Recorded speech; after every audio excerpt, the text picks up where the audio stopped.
Have you ever wondered about the shocking mysteries hidden within ancient texts, the kind that whisper of vanished cities or heroes who battled mythical beasts?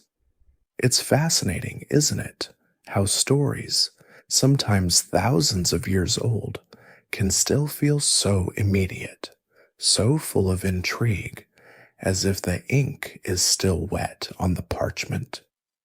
Before you get comfortable, take a moment to like the video and subscribe, but only if you genuinely enjoy what I do here. And if you're settling in, let me know where you're tuning in from and what time it is for you. As we embark on this journey tonight, we're going to dive into one of those truly legendary tales, a sprawling epic that has captivated minds for millennia.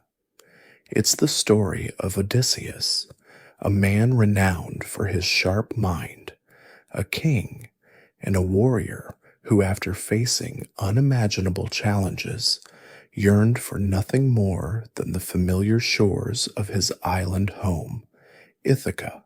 Our story, or rather his story, truly begins not with his birth or childhood, but with the conclusion of a monumental conflict that had already consumed 10 long years, the Trojan War.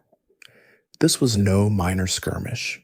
It was a vast, sprawling conflict, born from the abduction of Helen, the beautiful wife of Menelaus, by Paris of Troy. For a decade, Greek forces, a formidable alliance of kings and warriors, laid siege to the mighty city of Troy, their efforts seemingly futile against its impenetrable walls.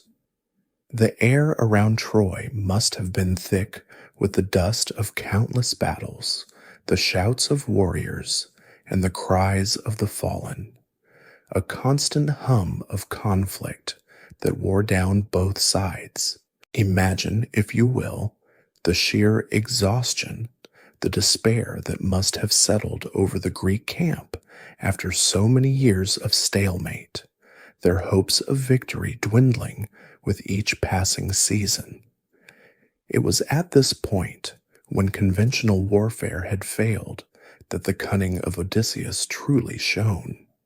He proposed a plan so audacious, so utterly unconventional, that it could only have sprung from a mind as ingenious as his.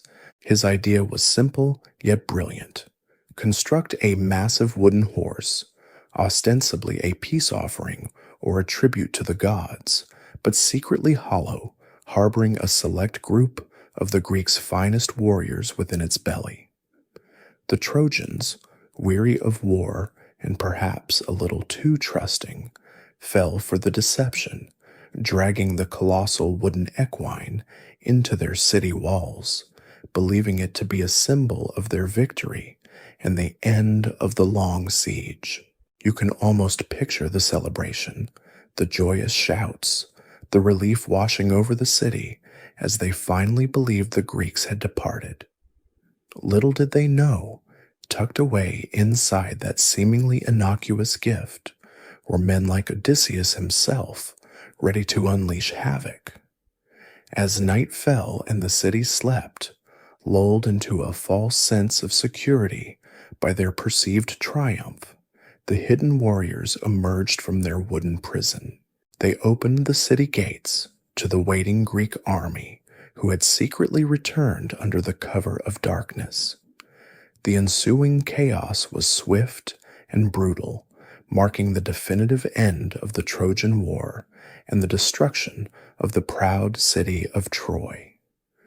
It's one of those moments in history where a single act of strategic brilliance turned the tide of an entire conflict. Historians still argue whether the Trojan horse was a literal wooden construct or perhaps a metaphorical representation of a clever siege engine or even a geological event that weakened the city walls. But the story persists, a testament to its enduring power. This was Odysseus's moment of glory, the pinnacle of his reputation as a master strategist. But his triumphs were about to give way to a decade of unimaginable trials, a journey home that would make the war itself seem like a brief skirmish. His crew, eager to return to their families and their lives, had no idea of the truly monstrous challenges that lay ahead, challenges that would test their loyalty, their courage, and ultimately their very will to survive. The joy of victory would soon fade, replaced by the grim reality of a homeward voyage fraught with divine wrath and mythical dangers. This long, slow drift into the perilous unknown would be far more arduous than any battle they had ever conceived. With Troy fallen, the Greek victors, including Odysseus and his weary but triumphant crew, were eager to set sail for home, their hearts filled with the promise of reunion with loved ones. They gathered their plunder, prepared their ships, and with the wind seemingly at their backs, began their long-awaited journey across the vast, shimmering Aegean Sea. But the gods, it seemed, were not yet finished with them, and the path to Ithaca would prove to be far from straightforward. Their first stop, almost immediately after leaving the shores of Troy, was the land of the Ciconies, a people allied with the Trojans. Perhaps it was the arrogance born of victory, or simply the exhaustion of prolonged warfare, but Odysseus's men, instead of passing by peacefully, decided to raid the Cicona's coastal city of Ismarus. They plundered the town, taking its treasures and celebrating their easy triumph with feasting. Odysseus, ever the strategist, recognized the danger in their complacency. He urged his men to leave quickly, sensing that their lingering would invite trouble. However, the crew, still flush with the spoils of war and perhaps a little too fond of the local wine, ignored his wise counsel, preferring to linger and indulge. This decision, as so often happens when hubris takes root, proved disastrous. While they feasted and made merry, the Cicones rallied their forces, gathering reinforcements from inland tribes. They returned at dawn, a formidable force, attacking the unsuspecting Greeks with overwhelming numbers. It was a brutal awakening for Odysseus's men, a swift and bloody battle that saw many of them fall. They were forced to flee back to their ships, leaving behind a significant number of their comrades. It was a harsh lesson, a somber reminder that even in victory vigilance was paramount, and that the sea, much like life itself, could turn treacherous at a moment's notice. The wind, which had seemed so favorable, now turned against them, blowing them off course and further into the unknown. They sailed for days, battered by storms, their spirits dampened by the losses at Ismarus and the increasingly hostile weather. This was the beginning of their true Odyssey, a journey defined not by planned routes, but by the capricious whims of fate and divine displeasure. After days of relentless sailing through turbulent waters, they eventually reached a strange and tranquil land, a place where time seemed to slow and a curious, almost hypnotic calm hung in the air. This was the island of the Lotus Eaters. The inhabitants of this land offered Odysseus's scouts, and eventually some of his crew, a peculiar fruit, the lotus. It looked innocent enough, perhaps a bit like a plump, exotic fig, but its effects were profound. Anyone who tasted the sweet, succulent lotus immediately lost all desire to return home, to strive, or to remember their past. They simply wished to remain on the island in a blissful, forgetful stupor, content to do nothing but eat more of the lotus. Imagine the scene. Hardened warriors, men who had faced down the might of Troy, suddenly rendered docile, their eyes glazed over, their minds lost to the sweet oblivion of the fruit. It's like when you're on vacation and you just want to stay in bed all day, except with the lotus eaters, it's a permanent state of being, a sort of my ancient, all-natural sedative. Odysseus, ever cautious, eventually went ashore himself to investigate the delayed return of his men. He quickly realized the insidious nature of the lotus and the danger it posed to his mission. He found some of his men already under its spell, their faces serene but empty, their memories of Ithaca and their families completely erased. He had to forcibly drag them back to the ships, tying them down to prevent them from returning to the land of blissful forgetfulness. It was a difficult and sorrowful task, pulling his comrades away from a state that to them felt like pure contentment. He then ordered the rest of his crew to embark immediately, without even setting foot on the shore, lest they too fall victim to the lotus's enchanting power. This encounter highlighted another facet of Odysseus's leadership, his unwavering focus on the ultimate goal of returning home, and his willingness to make difficult, unpopular decisions for the sake of his crew. This wasn't just about physical threats. It was about the threat to their very identity, to their desire for home. They escaped the Lotus Eaters, but the incident served as a stark warning. The dangers on this journey would come in many forms, some visible and monstrous, others subtle and tempting, capable of stealing one's will without a single drop of blood being shed.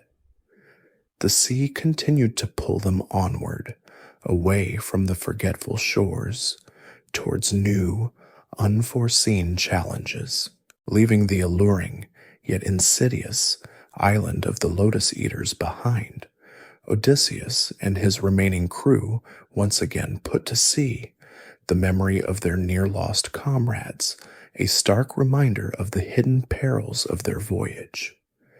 They sailed onward, guided by the stars and the fickle winds, their destination still distant, their hopes of Ithaca sometimes feeling as vast and unreachable as the horizon itself. Their journey soon led them to the land of the Cyclops, a rugged, wild place inhabited by enormous, one-eyed giants. This was not a place of cities or cultivated fields, but rather of scattered caves and grazing flocks, a primal landscape that felt utterly alien to the civilized Greeks. Odysseus, ever the curious and cautious explorer, chose to take 12 of his best men and venture ashore, hoping to find provisions and perhaps learn something of the local customs.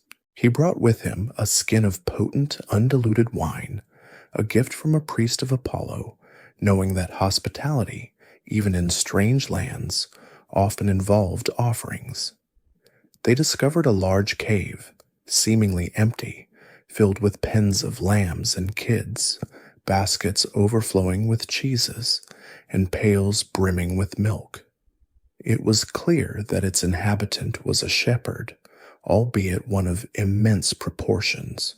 His men, pragmatic and wary, urged Odysseus to simply take what they needed, some cheese, a few lambs, and make a swift departure before the owner returned. But Odysseus, driven by an unyielding curiosity and perhaps a touch of hubris, refused. He wanted to meet the cave's inhabitant, to see if he would offer traditional hospitality, a concept deeply ingrained in Greek culture, even amongst monstrous beings. This decision, as we will soon see, proved to be one of his most significant errors in judgment, demonstrating that even the cleverest of men can sometimes miscalculate the intentions of others. They lit a fire, helped themselves to some cheese, and waited. It wasn't long before the master of the cave returned, a truly colossal figure, monstrous in his appearance, with a single fiery eye set in the center of his forehead. This was Polyphemus, a son of Poseidon, the god of the sea, which added another layer of divine displeasure to Odysseus's already precarious situation. Polyphemus drove his sheep into the cave, rolled a massive boulder against the entrance that no mortal man could move, and then turned his attention to the uninvited guests. His voice boomed, rattling the very stones of the cave, as he demanded to know who they were. Odysseus, trying to invoke the sacred laws of hospitality, explained their predicament, their status as suppliants, and their hope for a welcoming reception. Polyphemus, however, scoffed at such notions. He was a creature of brute force and primal instincts, with no regard for divine law or human custom. He snatched 2 of Odysseus's men, smashed their heads against the cave floor as if they were mere pebbles, and devoured them, bones and all. It was a truly horrifying display, a stark reminder of the immense power and barbarity they faced. Odysseus and his remaining men were trapped, staring death in the face, realizing that to simply kill the Cyclops in his sleep would leave them imprisoned forever by the immovable boulder. Odysseus, despite the terror gripping his heart, quickly began to formulate a plan, his cunning mind already at work. The next morning, Polyphemus devoured 2 more men before leaving to tend his flocks, once again sealing the cave entrance. This gave Odysseus the precious time he needed. He found a massive olive wood club, large enough to be a ship's mast, and with his men sharpened its end into a deadly point, hardening it in the fire. His plan was audacious. They would blind the Cyclops. When Polyphemus returned that evening, devouring 2 more men, Odysseus put the next phase of his plan into action. He offered the Cyclops the strong, undiluted wine he had brought, hoping to intoxicate the giant. Polyphemus, never having tasted such a drink, eagerly gulped it down, demanding to know Odysseus's name in return for a guest gift. Odysseus, with a sly grin that even in the dim cave light might have seemed a little too smug, declared his name was Nobody. Polyphemus, now thoroughly drunk, promised that his guest gift would be to eat nobody last. As the wine took its effect, Polyphemus finally collapsed into a drunken slumber. This was their moment. Odysseus and his men, with all their strength, as drove the heated, sharpened stake into the Cyclops' single eye, twisting it to ensure the deed was done. The Cyclops roared in agony, a sound that reverberated through the cave and out across the rocky landscape. He tore the stake from his eye and stumbled blindly around the cave, bellowing for help from his fellow Cyclopes, shouting, "Nobody is hurting me. Nobody's ruining me." The other Cyclopes, hearing his cries but misinterpreting them, assumed he was suffering from some divine affliction and simply told him to pray to his father, Poseidon. It was a classic example of miscommunication, or perhaps a truly excellent piece of ancient marketing by Odysseus. With Polyphemus blinded but still alive and raging, the immediate danger of being devoured was over, but they were still trapped. The next morning, the Cyclops, still in immense pain, moved the boulder to let his sheep out to graze, but he stood at the entrance, feeling the back of each animal to ensure no man slipped past. Odysseus, in another stroke of genius, devised a final, desperate escape. He tied his men, 3 by 3, to the undersides of the thick-fleeced rams. He himself clung to the belly of the largest ram, his hands grasping its shaggy wool. As the sheep lumbered out of the cave, Polyphemus felt their backs, unknowingly allowing his tormentors to pass right beneath his enormous, unseeing hand. Once outside, away from the Cyclops' reach, Odysseus and his men quickly untied themselves and scrambled back to their ship, pushing off into the water with all their might. It was a close call, a harrowing escape that showcased Odysseus's quick thinking and his men's unwavering, albeit fear-driven, obedience. They had survived, but not without immense loss, and their escape had earned them the eternal enmity of a very powerful deity, Poseidon, the father of the now blinded Polyphemus. Having narrowly escaped the vengeful fury of the blinded Cyclops, Polyphemus, Odysseus, and his greatly diminished crew rowed desperately away from the land of the giants. The winds, however, seemed determined to thwart their progress, and their journey continued to be a turbulent, unpredictable affair.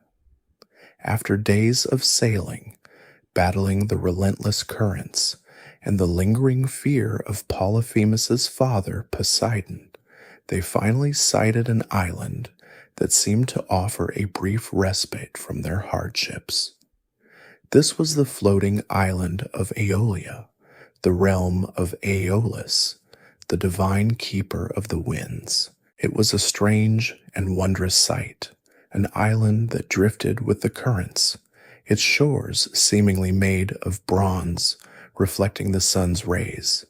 Aeolus was a kindly and hospitable god, living a life of leisure with his wife and 12 children, 6 sons and 6 daughters, who were perpetually married to each other in what sounds like a very cozy, if slightly crowded, family arrangement. When Odysseus and his men arrived, Aeolus welcomed them with generous hospitality, a stark contrast to the brutal reception they had received from the Cyclops. For a full month, Odysseus and his crew were treated as honored guests, feasting and sharing stories of their adventures and their longing for home. During this time, Odysseus recounted the tale of the Trojan War and their subsequent trials, captivating the divine family with his narratives. You can almost imagine the hushed attention in the great hall, the divine children listening intently to tales of mortal bravery and cunning. When the time came for Odysseus to depart, Aeolus, perhaps moved by Odysseus's sincerity and his poignant desire to return to his beloved Ithaca, decided to offer him a truly invaluable gift. He presented Odysseus with a magical bag crafted from oxhide, in which he had bound all the tempestuous, unfavorable winds. Only the west wind, a gentle and favorable breeze, was left unbound, meant to guide Odysseus and his ships safely and swiftly back to their homeland. It was an extraordinary act of divine generosity, a shortcut through the unpredictable and often treacherous maritime world. Aeolus strictly warned Odysseus not to open the bag under any circumstances, emphasizing that its contents held the power to unleash utter chaos upon the seas. Odysseus, understanding the immense value of this gift, secured the bag tightly and kept it under his own watchful eye, trusting no one else with such a potent force. With the favorable west wind filling their sails, Odysseus and his men made incredible progress. They sailed day and night, effortlessly gliding across the waves, the shores of Ithaca drawing ever closer. In fact, they sailed so swiftly that on the 10th day, the familiar coastline of their homeland finally came into view. Odysseus, exhausted but exhilarated, could finally see the smoke rising from the hearths of Ithaca, the very sign of home he had longed for through 10 years of war and perilous wandering. He was so close, so incredibly close to finally being reunited with his family, with Penelope and Telemachus. Overcome with relief and utterly drained from maintaining constant vigil over the precious bag of winds, Odysseus finally succumbed to sleep, drifting off with the comforting sight of his island on the horizon. This moment of pure, unguarded vulnerability, after so much vigilance, proved to be their undoing. While Odysseus slept, his crew, whose curiosity had been steadily growing, began to whisper amongst themselves. They had seen the oxhide bag, tightly bound and kept always near their captain, and their minds, fueled by suspicion and greed, began to concoct theories. They believed that the bag must surely contain a vast treasure of gold and silver, secretly given to Odysseus by Aeolus, a fortune that their captain was selfishly hoarding for himself. After all the dangers they had faced, all the hardships they had endured, they felt they were certainly entitled to a share of any such riches. It was a classic human failing, a combination of envy, misunderstanding, and the relentless pressure of their long journey. They reasoned that if Odysseus was asleep, now was their chance to discover the contents of the mysterious bag. And so, with the shores of Ithaca tantalizingly close, one of the more emboldened crewmen, or perhaps a small group, stealthily untied the knot that secured the bag. The moment the knot was loosened, all the imprisoned tempestuous winds burst forth with unimaginable force. Imagine the sudden, violent roar, the immediate shift from a gentle breeze to a terrifying gale, a deafening cacophony of unleashed elemental power.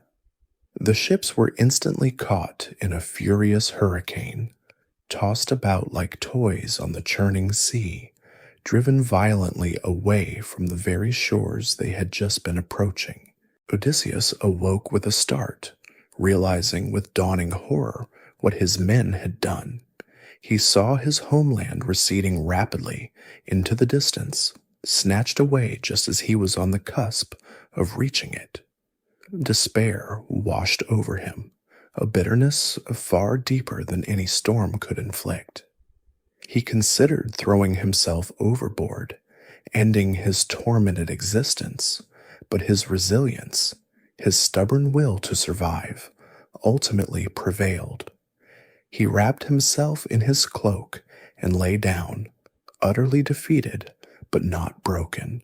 The storm raged for days, driving them back across the sea, away from Ithaca and back to the familiar, yet now unwelcoming floating island of Aeolia. When they arrived, battered and disheartened, Odysseus once more sought Aeolus's aid, hoping for a second chance. But this time, the divine keeper of the winds was far from hospitable. He sternly rebuked Odysseus, recognizing that only those who were utterly cursed by the gods could suffer such a catastrophic reversal of fortune. Aeolus declared that he could not help someone so clearly disfavored by the Olympians, effectively casting them out. It was a crushing blow, a clear sign that their suffering was not merely due to bad luck, but to the deep-seated anger of powerful deities. The refusal of Aeolus, a god who had previously shown such kindness, emphasized the severity of their plight. They were truly alone now, adrift on a hostile sea, with no divine assistance to guide them home. Their only recourse was to row, battling against the winds and currents that now seemed to conspire against them, their hopes once again dashed, their journey stretching endlessly before them. Rejected by Aeolus, and with no favorable winds to guide them, Odysseus and his disheartened crew were forced to rely on their own strength, rowing tirelessly across the vast, indifferent sea. Their muscles ached, their spirits flagged, and the memory of Ithaca, so recently within their grasp, now felt like a cruel mirage. After days of relentless effort, their ships eventually reached a harbor unlike any they had seen before, a strange, landlocked cove surrounded by towering cliffs with two jutting headlands forming a narrow entrance. It seemed a perfect, sheltered haven, a place to rest and recover. Most of Odysseus's captains, eager for respite, steered their ships directly into this seemingly safe harbor. Odysseus, however, ever the wary and observant leader, felt a prickle of unease. There was something about the ominous cliffs and the narrow bottleneck entrance that stirred his instincts.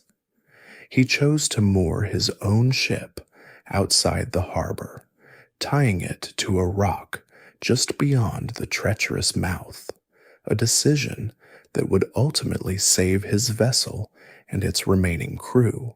He then sent a small scouting party ashore to investigate this peculiar land. They soon encountered a young woman, a chieftain's daughter, who directed them to her father's palace. What they found there, however, was not the promised hospitality. This land was the home of the Laestrygonians, gigantic, cannibalistic beings, even more terrifying than the Cyclops. The scouting parties stumbled upon the horrific reality of the palace, where they witnessed the queen, a colossal woman, drinking the blood of one of their comrades. Her husband, Antiphates, the king of the Laestrygonians, was equally monstrous. He immediately seized another of Odysseus's men, tore him apart, and began to devour him. The remaining scouts fled in terror, sprinting back towards the harbor, pursued by the enraged giants. The Laestrygonians, alerted by their king's discovery, poured out of their city, a truly horrifying sight as they swarmed the cliffs surrounding the harbor. Imagine towering figures, easily twice the height of a man, hurling massive boulders down upon the trapped Greek ships below. The scene in the harbor was one of utter carnage and chaos. The ships, packed tightly together in the narrow cove, were easy targets. Boulders the size of small houses rained down, smashing hulls, splintering timbers, and sending men screaming into the churning water. It was a massacre, swift and brutal. The giants then used the impaled sailors as fish on spears, dragging them from the water like grotesque catches for their horrific feast. Odysseus, watching the devastation from his position outside the harbor, knew there was only one choice, a terrible one, but necessary for the survival of any of his men. He cut the cable that tethered his ship, yelling at his crew to row with every ounce of strength they possessed to escape the deadly trap. His ship, the sole survivor, managed to pull away from the slaughter, leaving behind the shattered remnants of his fleet and the screams of his dying comrades. It was a truly devastating blow, reducing his once proud armada to a single vessel. From 12 ships that had set sail from Troy, only one remained, with their numbers drastically reduced and their spirits at rock bottom. Odysseus and his desperate crew continued their journey, battered and heartbroken, across the wine-dark sea. They sailed for a considerable time, the silence on board heavy with the grief for their lost companions, until they finally arrived at another island, one that appeared remarkably different from the monstrous lands they had recently encountered. This was Aea, the island of the enchantress Circe. From a distance, the island looked inviting, with smoke curling up from a distant dwelling, hinting at human habitation. It seemed at last to offer a glimmer of hope, a place where they might find true hospitality and rest. Odysseus, cautious after their previous experiences, divided his remaining crew into two companies. He appointed Eurylochus, one of his trusted men, to lead one group, while he himself would lead the other. They drew lots to decide which group would venture inland to explore, and the lot fell to Eurylochus and his 22 men. As Eurylochus's party made their way through the island's dense, ancient forests, they noticed something peculiar. Wild animals, wolves and lions, roamed freely, but instead of attacking, they seemed strangely docile, almost fawning, wagging their tails like dogs. This unusual behavior should have been a red flag, a clear indication that something was amiss, but curiosity often trumps caution in tales like these. You know, like when you see a "Beware of Dog" sign, but the dog is just wagging its tail, and you think, oh, it's fine. This was that, but on a mythical, magical scale. They soon came upon a grand stone house from which the tantalizing scent of cooking and the sound of a woman singing emanated. The singing was beautiful, alluring, drawing the weary men towards it. All but Eurylochus entered the house, captivated by the voice and the promise of warmth and food. Eurylochus, whose caution had once again served him well, remained outside, sensing danger. Inside, the beautiful Circe welcomed the men, offering them a meal that, unknown to them, was laced with a powerful magical potion. As they ate and drank, their forms began to change, their human shapes dissolving into those of swine. With a tap of her magic wand, Circe completed the transformation, driving them into pigsties, where they grunted and snorted, still retaining their human minds, but trapped in animal bodies. It was a cruel and humiliating fate, a reminder that beauty could often mask deep deception and sinister intentions. Eurylochus, witnessing this horrific transformation from afar, fled back to the ship, his heart pounding with fear, to deliver the grim news to Odysseus. His tale was one of desperation and despair, painting a vivid picture of the enchantress's terrible power. The horrifying news of his men's transformation into swine filled Odysseus with a terrible dread, yet it also ignited his resolve. Despite Eurylochus's panicked pleas to immediately flee the island, to abandon their enchanted comrades, and escape Circe's malevolent magic, Odysseus refused. His loyalty to his crew, a core tenet of his leadership, was unwavering. He would not leave them to suffer such a demeaning and unnatural fate. Instead, he armed himself, strapping on his silver-studded sword and bow, and set off alone into the dense, silent forest toward Circe's dwelling, determined to confront the sorceress and rescue his men. It was a perilous decision, a seemingly foolhardy act of bravery, walking directly into the lair of a powerful enchantress known for her dark arts. As he made his solitary way through the eerie calm of the island, a figure suddenly appeared before him, glowing with an otherworldly aura.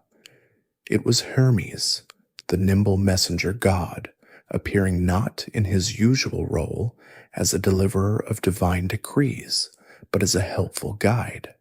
Hermes, ever the cunning and resourceful deity, revealed to Odysseus the true nature of Circe's magic, and more importantly, offered him a solution. He told Odysseus that Circe would attempt to bewitch him with her potions, just as she had his men. However, he presented Odysseus with a magical herb called moly. This plant, he explained, had a black root and a milk-white flower, and it possessed the unique power to counteract Circe's potent spells. Imagine finding a magical antidote in the middle of nowhere. It's like stumbling upon the perfect Wi-Fi signal in a dead zone. Truly a divine intervention when you need it most. Hermes meticulously instructed Odysseus on how to use the herb. He was to mix it into his drink, consume it, and then, when Circe attempted to strike him with her wand, he was to draw his sword and rush at her as if to kill her. This show of force, Hermes assured him, would humble the goddess, forcing her to swear a solemn oath by the gods not to harm him further and to release his men. Armed with this invaluable knowledge and the protective moly, Odysseus continued his approach to Circe's house. The docile wolves and lions he encountered on the path did not deter him, for he knew their true nature. He entered the grand house, just as his men had done, and Circe, ever the gracious hostess masking a sinister agenda, greeted him. She led him to a chair, prepared a drink for him, and just as Hermes had foretold, stirred in her potent drug, believing she would soon add another grunting pig to her collection. Odysseus, however, calmly drank the potion, the moly within him rendering it harmless. Circe, surprised by his resilience, then tapped him with her wand, uttering the words, "Go join your friends in the sty." But Odysseus did not transform. Instead, he swiftly drew his sharp sword, as Hermes had instructed, and lunged at her, his expression fierce and determined. Circe, utterly astonished and terrified by his unexpected resistance, cried out, dropping her wand, and fell to her knees, recognizing him instantly. "You must be Odysseus," she exclaimed, for Hermes had apparently mentioned his eventual arrival. She recognized his legendary intelligence and daring. Overwhelmed by his power and the clear sign of divine favor, Circe pleaded for mercy. Odysseus, holding his sword to her throat, demanded that she swear the solemn oath, promising not to harm him or his men, and to restore his comrades to their human form. She complied, swearing by the gods and promising to undo her enchantment. True to her word, Circe led Odysseus to the pigsties, where his wretched men grunted and squealed, still trapped in their animalistic bodies, their human minds tormented by their predicament. With a flick of her wand and the application of another countercharm, she transformed them back. It was a joyful, if perhaps slightly awkward, reunion. They were initially younger and handsomer than before, as if the magic had cleansed them, a sort of involuntary detox program. Tears flowed freely as the men, overjoyed to be human again, embraced their captain. Odysseus then sent them back to the ship to gather the rest of the crew and the remaining provisions, instructing them to bring everything to Circe's house. Eurylochus, still cautious and perhaps a little resentful of Odysseus's perceived recklessness, initially tried to persuade the men not to return to Circe's house, fearing further treachery. He even suggested abandoning Odysseus, arguing that they should flee while they still could. But the rest of the crew, overjoyed at their comrade's restoration and emboldened by Odysseus's success, quickly overruled him. They tied him down and dragged him along, eager to reunite with their transformed friends. Upon their arrival, Circe welcomed them all with renewed hospitality. Now genuinely benevolent, she had transformed from a sinister enchantress into a gracious host, perhaps charmed by Odysseus's courage and wit, or simply respecting his divine backing. They remained on Aiaia for a full year, feasting and recuperating, enjoying the lavish hospitality of the goddess, almost forgetting their long journey and their yearning for home. This period of respite was crucial for the men, allowing them to heal both physically and mentally from the horrific trials they had endured. It was a time of unexpected peace and abundance, a brief golden interlude in their long and arduous odyssey. However, even in paradise, the desire for home eventually stirred within Odysseus and his men. After a year had passed, his crew gently reminded him of their ultimate goal, their unfinished journey back to Ithaca. Odysseus, recognizing the truth in their words, approached Circe, informing her that it was time for them to leave. Circe, though sad to see him go, did not hinder him. Instead, she offered him crucial guidance for the next leg of his journey, a path that would lead him to a place even more mysterious and foreboding than any he had yet encountered. She instructed him to seek the wisdom of the dead. This was a critical turning point, indicating that their journey would delve into realms beyond the mortal world, forcing them to confront not just physical dangers, but also the very boundaries of life and death. The thought of conversing with the departed was surely a chilling prospect for the men, but they trusted their captain and knew that Circe's advice was not to be taken lightly. With a year of unexpected comfort and recuperation behind them, the time had finally come for Odysseus and his men to leave the enchanting island of Circe. But their next destination, as revealed by the sorceress, was not a step closer to Ithaca, but a descent into the profound unknown, the underworld itself. This chilling prospect filled the men with a quiet dread, a far deeper fear than any monster or storm could inspire, for it meant venturing into the realm of the dead, a place from which no living soul was meant to return.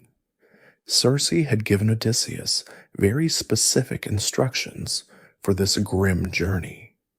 He was to sail north, beyond the known world, until he reached the land of the Cimmerians, a people shrouded in perpetual mist and darkness, where the sun never truly shone.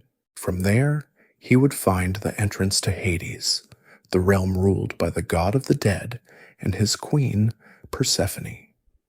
Following Circe's detailed directions, Odysseus guided his ship and his men through a dreary, sunless realm. The air grew heavy, the light faded, and a palpable sense of gloom settled over them. They passed the mysterious ocean stream, the boundary of the mortal world, and eventually arrived at the desolate gray shores of the Cimmerian land, a place perpetually shrouded in thick fog, never touched by the sun's warm rays. It truly felt like stepping into another dimension, a place where life itself seemed to wither.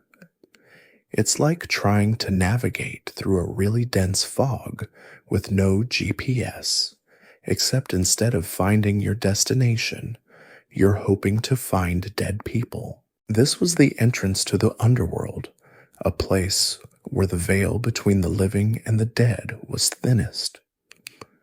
According to Circe's instructions, Odysseus had to perform a specific ritual to summon the spirits of the dead. He dug a trench of a cubit's length and breadth, and around it he poured libations to the dead, milk and honey, sweet wine, and water, then sprinkled white barley meal over all.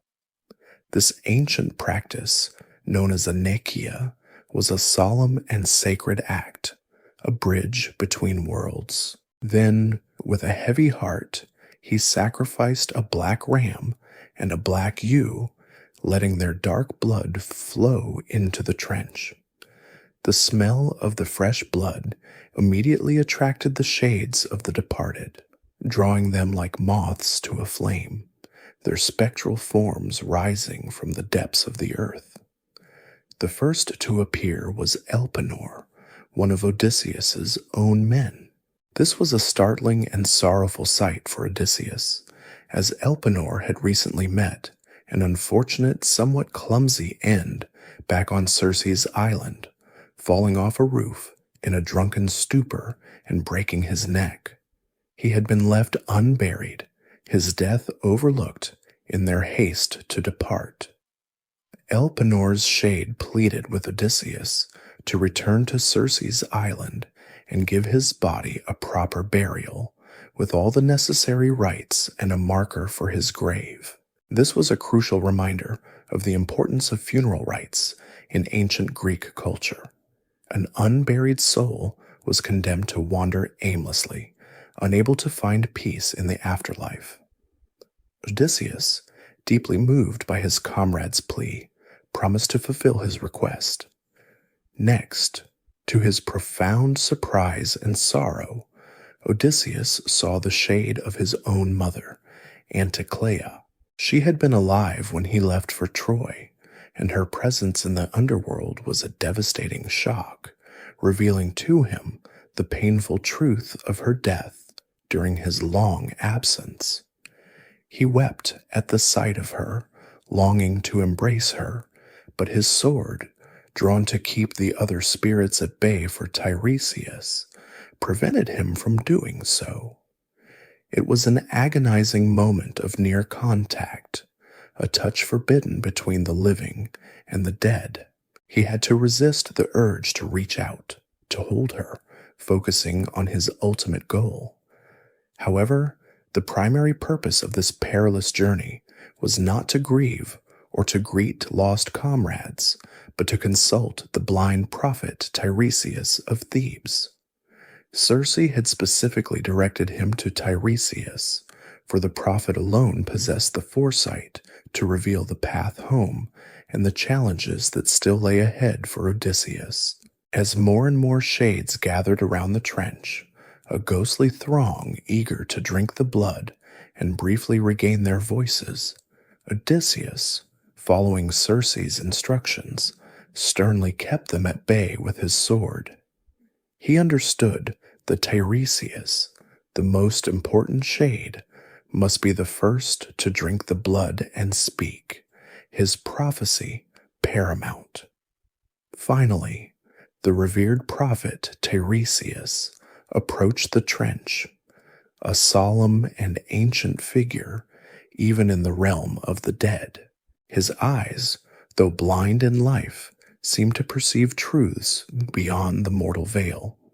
He drank deeply of the blood, and his voice, though faint, began to speak, unfolding the grim predictions of Odysseus's future.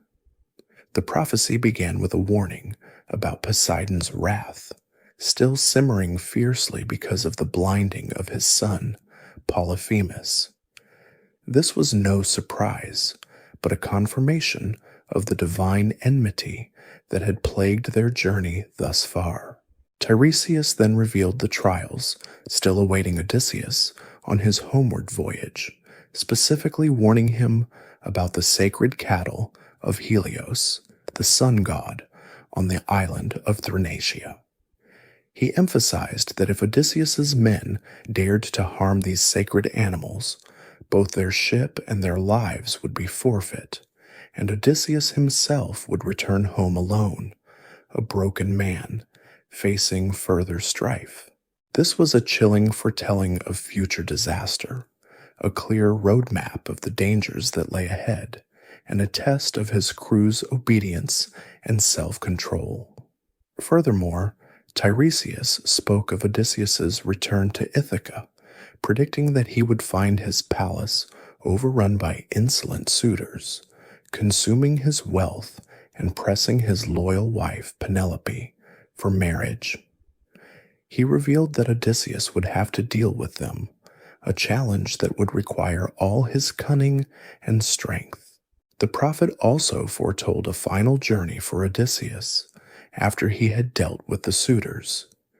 He would need to travel inland, carrying an oar until he reached a place where people knew nothing of the sea, mistaking the oar for a winnowing fan. There, he would offer sacrifices to Poseidon, finally appeasing the wrathful god and ensuring a peaceful death in his old age, far from the sea that had caused him so much suffering. This glimpse into his distant future provided Odysseus with a sense of ultimate purpose, a path to eventual peace after enduring so much turmoil. The weight of these prophecies, both immediate and long-term, settled heavily on Odysseus's shoulders. He had peered into the future, and what he saw was a mixture of continued hardship and eventual hard-won peace. With the solemn prophecies of Tiresias echoing in his mind, Odysseus, still at the entrance to the underworld, carefully maintained his position by the blood trench, warding off the other eager spirits with his drawn sword.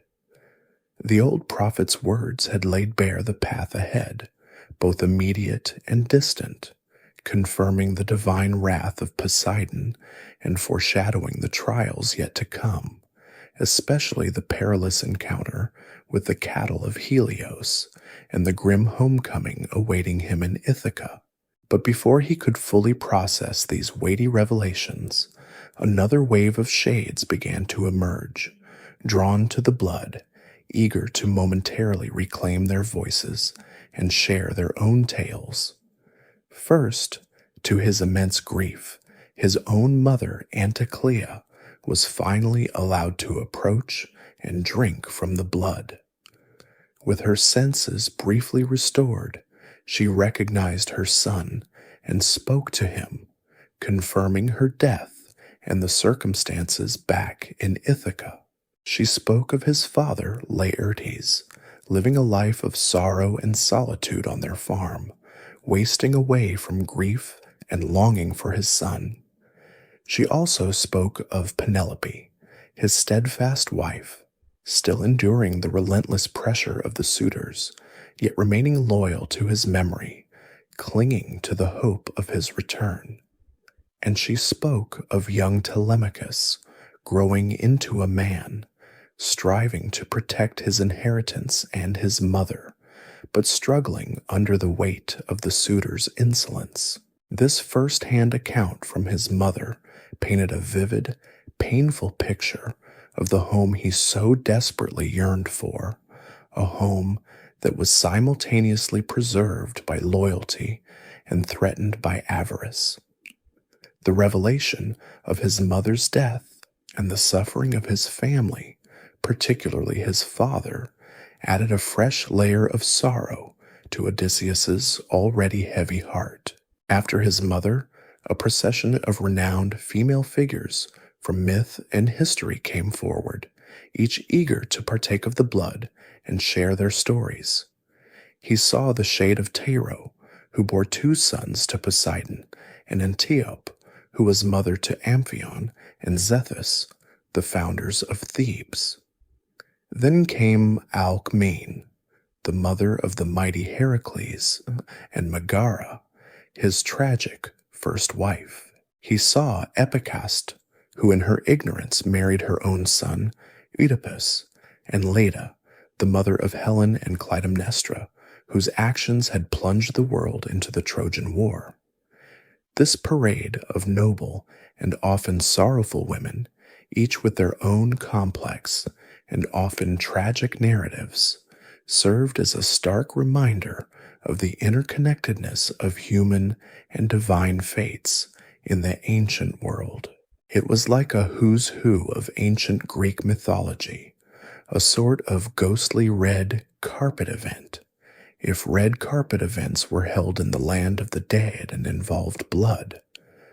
Next, the shades of the great Greek heroes who had fought alongside him at Troy began to appear, drawn by the scent of the blood and the presence of their living comrade. He saw Agamemnon, the king of Mycenae, leader of the entire Greek expedition against Troy. Agamemnon, still bitter and wounded by his own tragic homecoming, warned Odysseus about the treachery of women and the dangers of trusting even one's closest kin. He recounted his own brutal murder by his wife Clytemnestra and her lover Aegisthus upon his return from Troy, a chilling tale of betrayal and domestic horror. His words served as a dark prophecy for Odysseus, a warning to be extremely cautious upon his own return to Ithaca, hinting that not all would be as it should be. Then came the shade of Achilles, the greatest of all Greek warriors, renowned for his invincibility and his short, glorious life.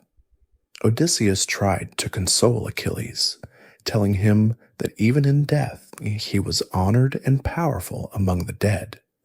But Achilles, in a famous and poignant reply, declared that he would rather be a living serf, serving the poorest peasant on earth, than be king over all the dead. This statement, a powerful lament for the brevity of life and the futility of glory in the face of oblivion, resonated deeply with Odysseus, who was himself struggling through an arduous journey to reclaim his living world. It underscored the preciousness of mortal existence, however fleeting. Ajax, the mighty warrior who had competed with Odysseus for the armor of Achilles after his death, also appeared, still consumed by resentment over losing the contest, which drove him to suicide. He refused to speak to Odysseus, turning away in silent, unyielding anger. Odysseus felt a pang of sorrow and regret at this encounter, recognizing the lingering pain of the rivalry that had led to Ajax's tragic end. It was a reminder that even in death, grudges can persist. Odysseus also encountered Heracles, not his true self, but an image or shade of the mighty hero who was himself condemned to labor in the underworld, a testament to the complex destinies of even the greatest heroes.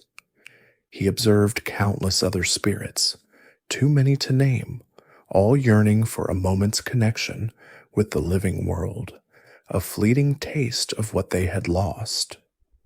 As the throng of shades grew thicker, pressing in on him, Odysseus began to feel a chill of fear. The air grew heavy with the mournful whispers of the dead, a haunting chorus that threatened to overwhelm his senses. He knew he had obtained the crucial prophecy from Tiresias, confirmed the state of affairs in Ithaca with his mother, and glimpsed the fates of other heroes. He had fulfilled the purpose of his harrowing descent. The thought of being trapped among the dead, surrounded by endless sorrow and regret, was unbearable. He understood that lingering longer would be dangerous, perhaps even fatal, for a living man in such a realm. So with a final resolute act, Odysseus commanded his men to return to the ship. They quickly boarded, cast off the lines, and began to row away from the sunless shores of the underworld, leaving behind the mournful realm of Hades and the spectral figures of the departed. They rowed back across the ocean stream, pushing against the currents that seemed to pull them back into the land of the dead, until they once again broke through the misty shroud of the Cimmerian land and into the familiar, if still gray light of the mortal world. The air tasted different, lighter, almost fresh, despite the lingering sense of unease. They had faced the ultimate fear, confronted mortality itself, and emerged. Their next task, as promised to Elpenor, was to return to Circe's island and lay their fallen comrade to rest, a final act of respect before venturing into the treacherous seas that Tiresias had warned them about. This encounter with the dead, a profoundly spiritual and psychological journey, left an indelible mark on Odysseus, burdening him with foreknowledge of future sorrows, yet also steeling his resolve for the trials that lay ahead on his long-awaited return to Ithaca. Emerging from the chilling depths of the underworld, Odysseus and his crew, though shaken by their encounters with the dead, felt a profound relief to be back in the realm of the living. Their first act, true to Odysseus's promise to Elpenor, was to return to Circe's island. Upon their arrival, they immediately set about the solemn task of burying their fallen comrade. They collected wood, built a proper pyre, laid Elpenor's body upon it, and performed the traditional funeral rites, burning his remains and erecting a stone marker and an oar as a tribute to his life and his connection to the sea. This act of reverence brought a measure of peace to both the living and the departed spirit, allowing Elpenor's shade to finally find rest in the afterlife. It was a somber but necessary pause, a moment to honor the fallen before facing the dangers that Tiresias had so grimly foretold. Circe, having previously hosted them, welcomed them back, offering them a final meal and, more importantly, crucial advice for the perilous journey ahead. She reiterated Tiresias's warnings and provided her own detailed instructions on how to navigate the next series of deadly challenges. She described the alluring dangers of the Sirens, mythical creatures whose enchanting songs lured sailors to their deaths on rocky shores. She then outlined the terrifying choice that lay before them, navigating between the monstrous Scylla and the deadly whirlpool Charybdis. Her guidance was invaluable, offering a slender thread of hope in the face of seemingly insurmountable odds. It was like getting a cheat sheet for a very difficult exam, except the exam could literally kill you. The next morning, with Elpenor properly buried and Circe's warnings etched into their minds, Odysseus and his men embarked once more. As they approached the island of the Sirens, a strange, ethereal melody began to drift across the waves, a song of such intoxicating beauty that it promised to make a man forget everything, even his own name. Following Circe's precise instructions, Odysseus took a large cake of beeswax and kneaded it until it was soft. He then plugged the ears of all his crewmen with the softened wax, ensuring they would be deaf to the Sirens' deadly song. He, however, chose a different path, driven by his insatiable curiosity and the desire to hear the famed Sirens' voices and survive. He commanded his men to tie him tightly to the mast of the ship, instructing them that no matter how much he pleaded or struggled, they were not to release him until they had passed safely beyond the Sirens' reach. As their ship drew closer, the Sirens' voices swelled, their melodies weaving a tapestry of irresistible allure. They sang of glory, of knowledge, of comfort, each note a promise of forgotten sorrows. Odysseus strained against his bonds, his heart pounding, his mind filled with an overwhelming urge to steer the ship towards the enchanting voices, to succumb to their fatal embrace. He yelled and motioned to his men to release him, his face contorted with desperate longing. But his loyal crew, their ears deafened by the wax, continued to row steadily onward, their expressions impassive, unable to hear his frantic cries. It was a test of willpower, a battle within his own mind against the powerful magic of the Sirens, a testament to his self-control and foresight. They passed the Sirens' island, the enchanting voices fading into the distance, and only then did his men release him and remove the wax from their ears. They had escaped, but the experience left an unsettling echo in Odysseus's mind, a reminder of how easily one could be led astray by desire. Their next challenge was even more terrifying, the narrow strait between Scylla and Charybdis. Circe had explained the choice. Scylla, a monstrous creature with 12 tentacle-like legs, 6 long necks, and 6 hideous heads, each with 3 rows of sharp teeth, lurked in a cave high on one cliff. She would snatch 6 men, one for each head, from any passing ship. On the opposite side of the narrow channel was Charybdis, a colossal whirlpool that swallowed and spewed forth the sea's waters 3 times a day, threatening to pull entire ships into its gaping maw. Circe had explicitly advised Odysseus to steer closer to Scylla, arguing that it was better to lose 6 men than to risk the entire ship and crew to Charybdis's destructive force. Odysseus, a skilled sailor, tried to keep this advice in mind, but the sheer terror of the situation was overwhelming.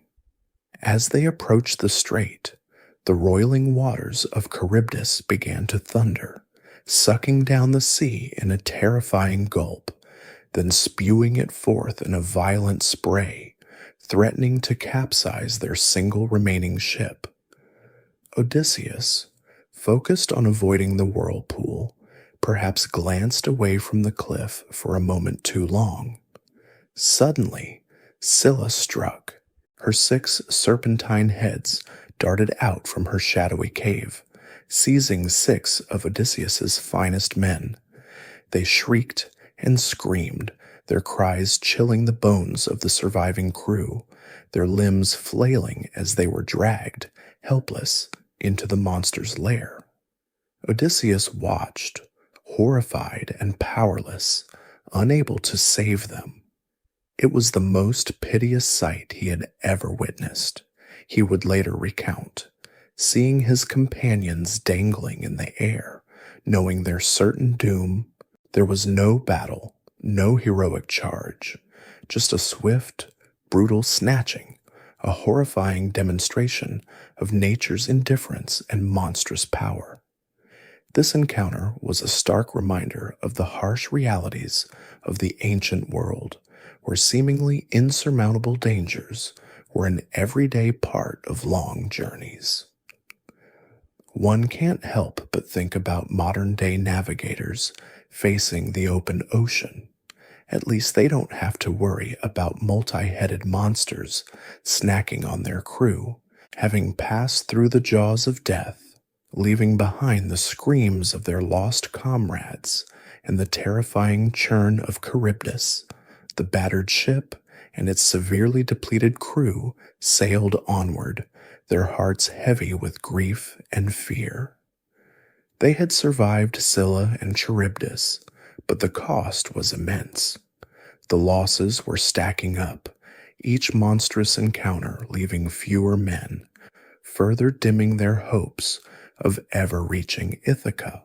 Yet, the prophecy of Tiresias, specifically the warning about the sacred cattle, still loomed large in Odysseus's mind, a grim foreshadowing of the next and perhaps most crucial test of their discipline and survival.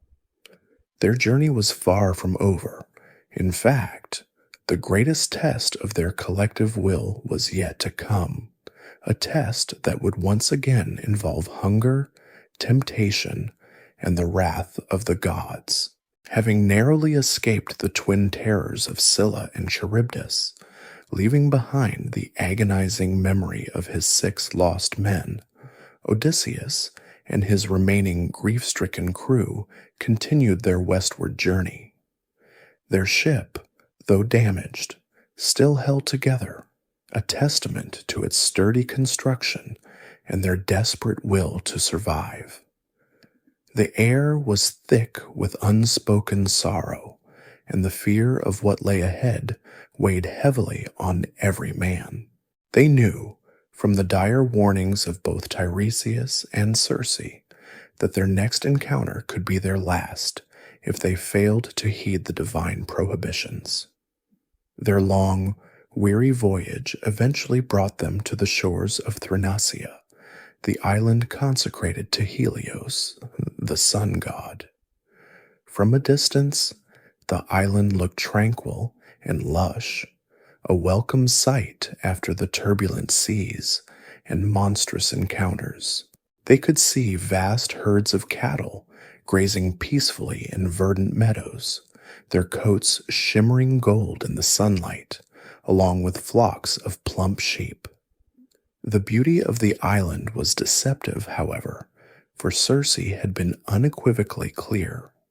These animals were sacred, untouched by human hands, and inviolable. To harm them was to incur the furious wrath of Helios, a god whose power was immense and whose vengeance would be absolute. Odysseus, keenly aware of the prophecy, immediately steered his ship into a secluded cove, away from the main grazing lands. He gathered his exhausted men and reiterated the solemn warning. "Friends," he implored them, his voice heavy with the weight of responsibility, "listen to my words of warning from the prophet Tiresias and the divine Circe. We must not touch these cattle or sheep, for they belong to Helios, the sun god. If we harm them, terrible destruction awaits us. We must be content with the provisions we have on the ship, however meager, and leave this sacred island untouched." His words were firm, born of a deep understanding of the consequences, and the men, remembering the horrors they had just endured, solemnly swore an oath to respect the sacred herds. For a time, they kept their word. They had enough provisions on board to sustain themselves, though perhaps not lavishly. However, fate, or perhaps the relentless will of the gods, had another trial in store for them. A violent storm, seemingly out of nowhere, descended upon the island, trapping them there for an entire month. The winds howled, the waves crashed against the shore, making it impossible to put to sea. Day after day, the storm raged, depleting their remaining food supplies. The grains and wine they had brought from Circe's island began to dwindle, and soon they were faced with the grim reality of starvation. It's a bit like being stuck on a desert island with a perfectly good buffet right next to you, but you know it's poisonous.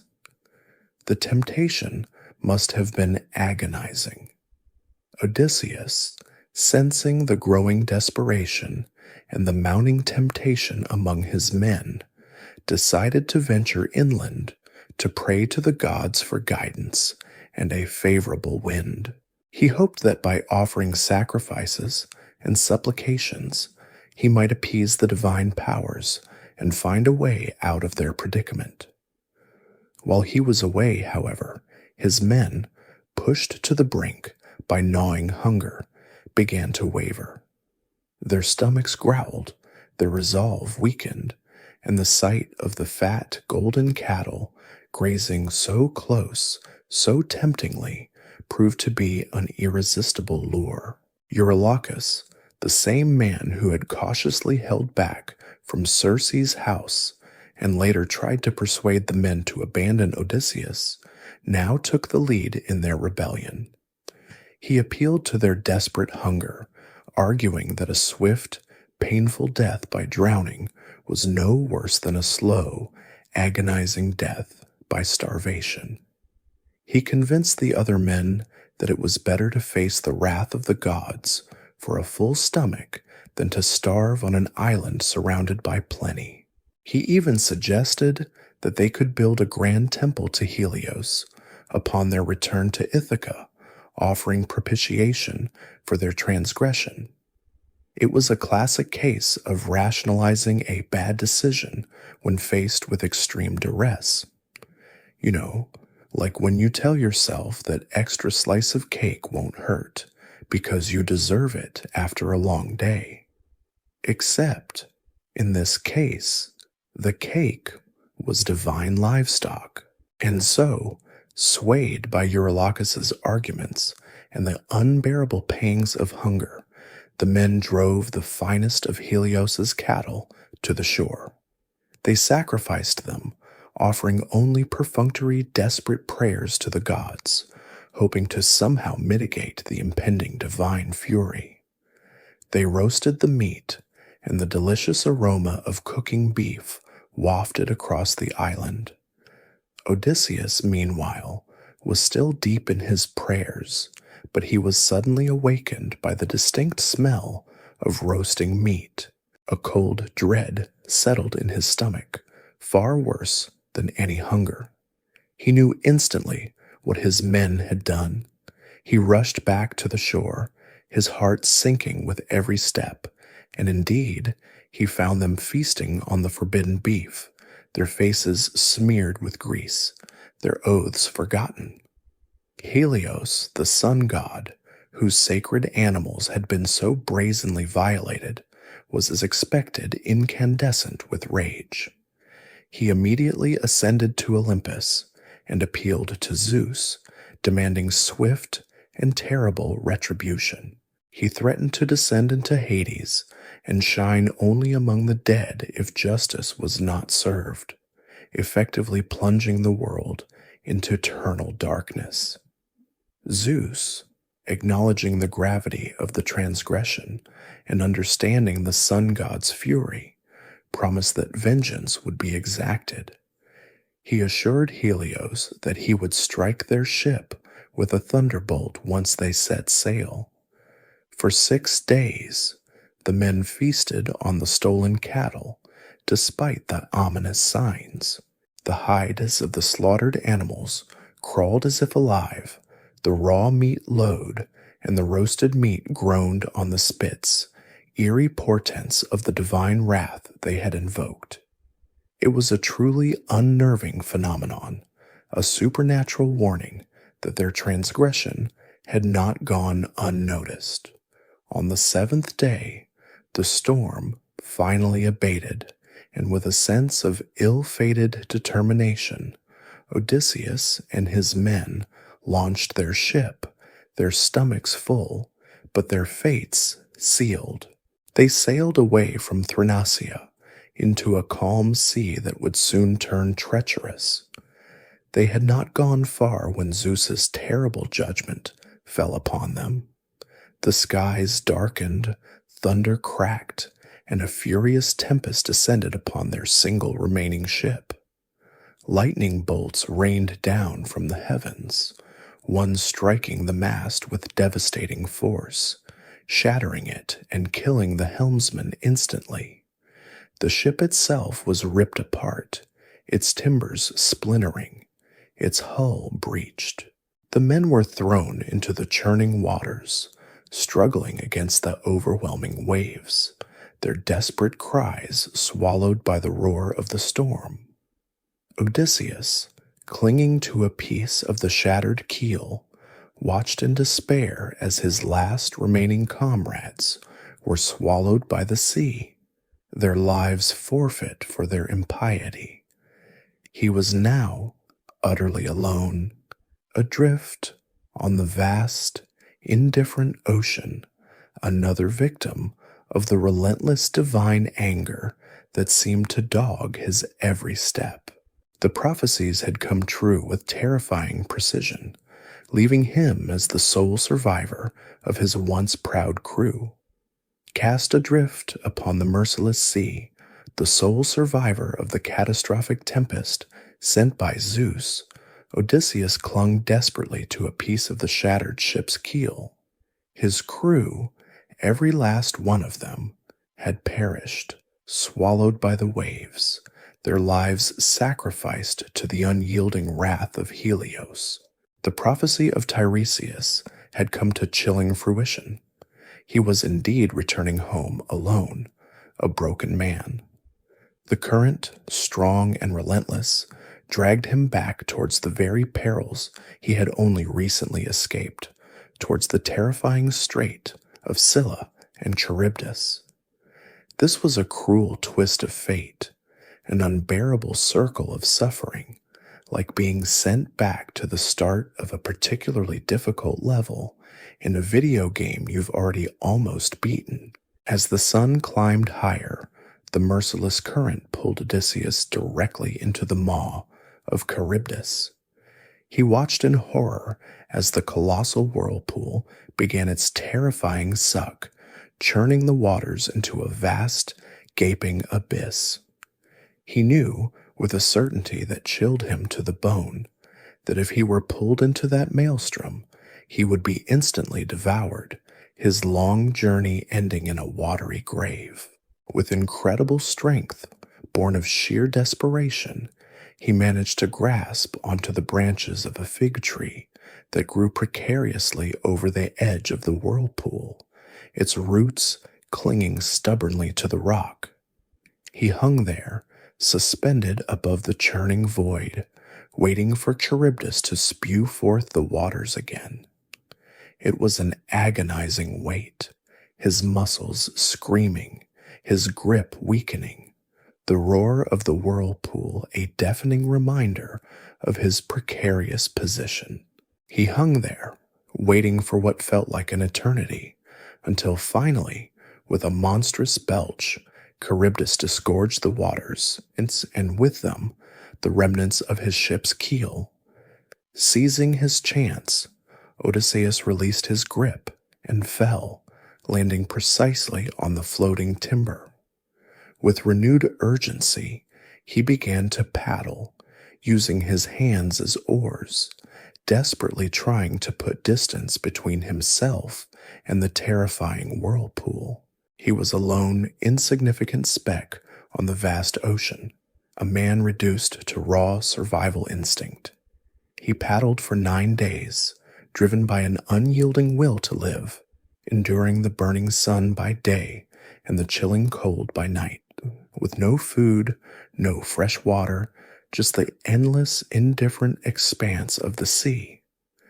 His body was pushed to its absolute limits, every stroke a testament to his incredible resilience. This was a pure, unadulterated survival, stripped of all glory or heroism, just the raw fight for another breath, another moment of existence. Finally, on the 10th day, battered, dehydrated, and utterly exhausted, he drifted ashore onto a lush, remote island. This was Ogygia, the verdant, mystical home of the nymph Calypso. The island was a place of breathtaking natural beauty, fragrant cypress trees, lush meadows, crystal-clear springs, and a cave that served as Calypso's dwelling, filled with the scent of burning cedar and thyme. It was a paradise, a stark contrast to the horrors he had just endured. But this paradise, he would soon discover, came with a heavy price. Calypso herself was a goddess of exquisite beauty, with flowing dark hair and a captivating presence. The daughter of the Titan Atlas, she found Odysseus washed up on her shores, a lone, broken figure, and immediately recognized his inherent nobility, despite his wretched state. Perhaps she was drawn to his strength, his defiance in the face of such overwhelming odds, or simply his status as a shipwrecked hero. She took him in, nursed him back to health, providing him with food, drink, and comfort. For a time, it must have felt like a dream after the nightmares of his journey. He was safe, well-fed, and cared for, sheltered from the relentless dangers of the sea. However, Calypso, enchanted by Odysseus, desired him for her immortal husband. She saw in him a rare blend of courage, wisdom, and human vitality that transcended the often monotonous existence of the gods. She offered him immortality, the chance to live forever by her side, free from the burdens of mortality, free from aging, sickness, and death. She promised him a life of eternal bliss, of comfort and luxury, far from the troubles of the mortal world. This was the ultimate temptation, a gift beyond the wildest dreams of any mortal man, especially one who had suffered so much. Imagine being offered an endless vacation in paradise with a beautiful, powerful immortal as your partner. It sounds pretty good on paper, doesn't it? But Odysseus, despite the undeniable allure of immortality and the comforts of Ogygia, remained steadfast in his yearning for home. His heart was irrevocably tied to Ithaca, to his loyal wife Penelope, and to his son Telemachus, whom he had left as an infant. He valued his mortal life, however fraught with peril, over an eternity of idleness and detachment from his roots. He yearned for the familiar, for the struggles and joys of his human existence, for the specific warmth of his own hearth.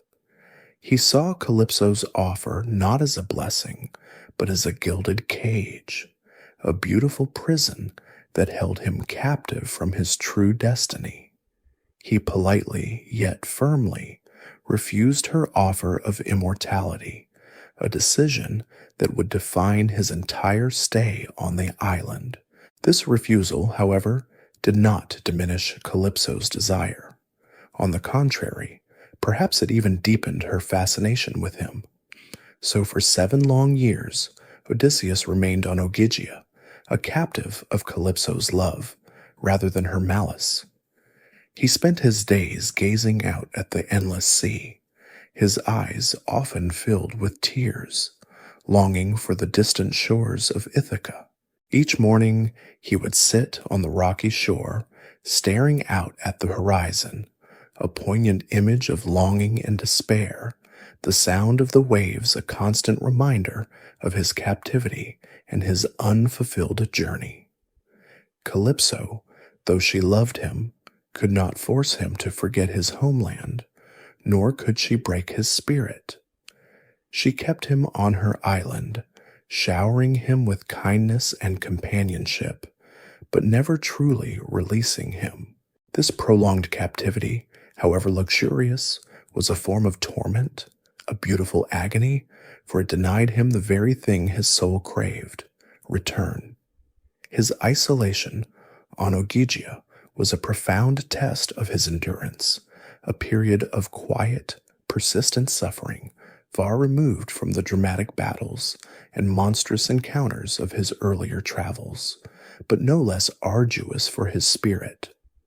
It was a waiting game, a test of patience, and a testament to the enduring power of longing. For 7 long, arduous years, Odysseus remained a captive on the mystical island of Ogygia, held by the beautiful nymph Calypso. He was not a prisoner in chains, but a prisoner of her profound love and her unwavering desire for him to remain by her side forever. Each sunrise found him on the rocky coastline, staring out at the vast, indifferent expanse of the sea, his eyes burning with the image of distant Ithaca, tears often mingling with the salt spray. He dined with Calypso in her fragrant cave, enjoyed her companionship, and received her boundless care, yet his heart remained unyieldingly fixed on his mortal home. The paradox of his situation was a profound torment. He was in paradise, yet he yearned for the world of struggle and sorrow because it was his world, the world of his family and his identity. It's like being given a lifelong pass to an exclusive resort, but all you really want is to go back to your cozy, slightly chaotic home. Calypso, despite her immense power and her deep affection for Odysseus, could not break his spirit or erase his longing. She offered him immortality, the chance to transcend the fleeting nature of human life and join her in an eternal, blissful existence. She painted vivid pictures of a life free from toil, from sorrow, from the inevitable decay of age. Imagine the temptation for a man who had faced death so many times, who had witnessed his friends perish in horrific ways. The promise of perpetual youth and endless tranquility must have seemed incredibly appealing on certain weary days. Yet Odysseus steadfastly refused.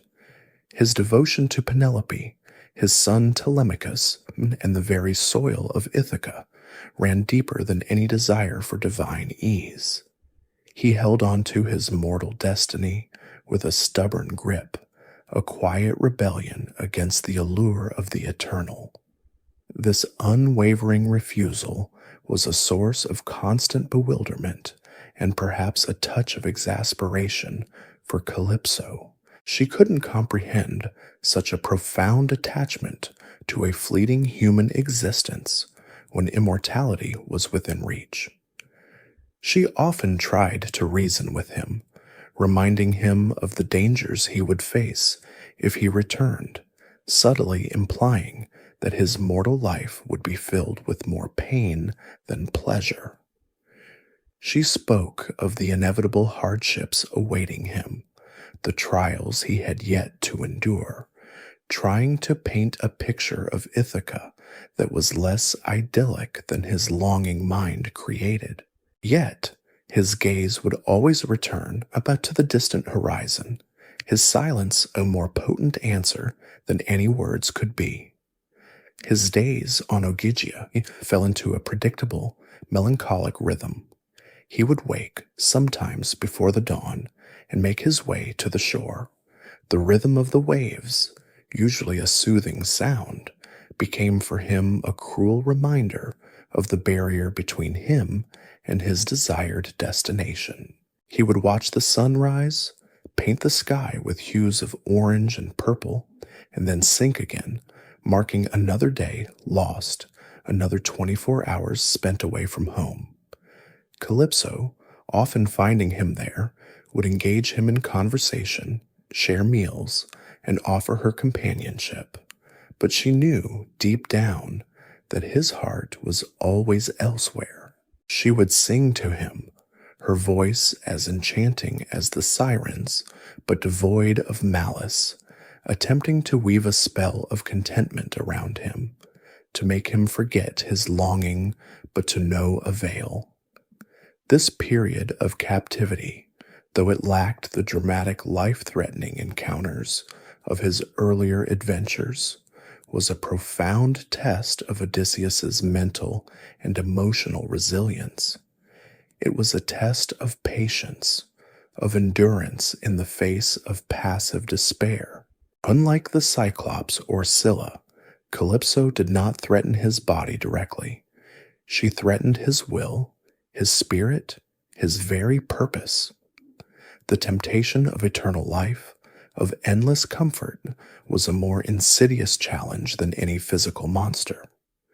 To remain steadfast in the face of such allure, to cling to the pain and responsibility of a mortal life because it was his life, speaks volumes about Odysseus's character. He understood that true freedom was not merely the absence of chains, but the ability to choose one's own path, even if that path was fraught with difficulty. Meanwhile, back on Mount Olympus, the gods were aware of Odysseus's plight. While Poseidon's anger still simmered, particularly after the blinding of his son Polyphemus, other deities, notably Athena, were sympathetic to Odysseus's long suffering. Athena, the goddess of wisdom, warfare, and handicrafts, had always held a special fondness for Odysseus, admiring his cunning, his bravery, and his unwavering devotion to his family and kingdom.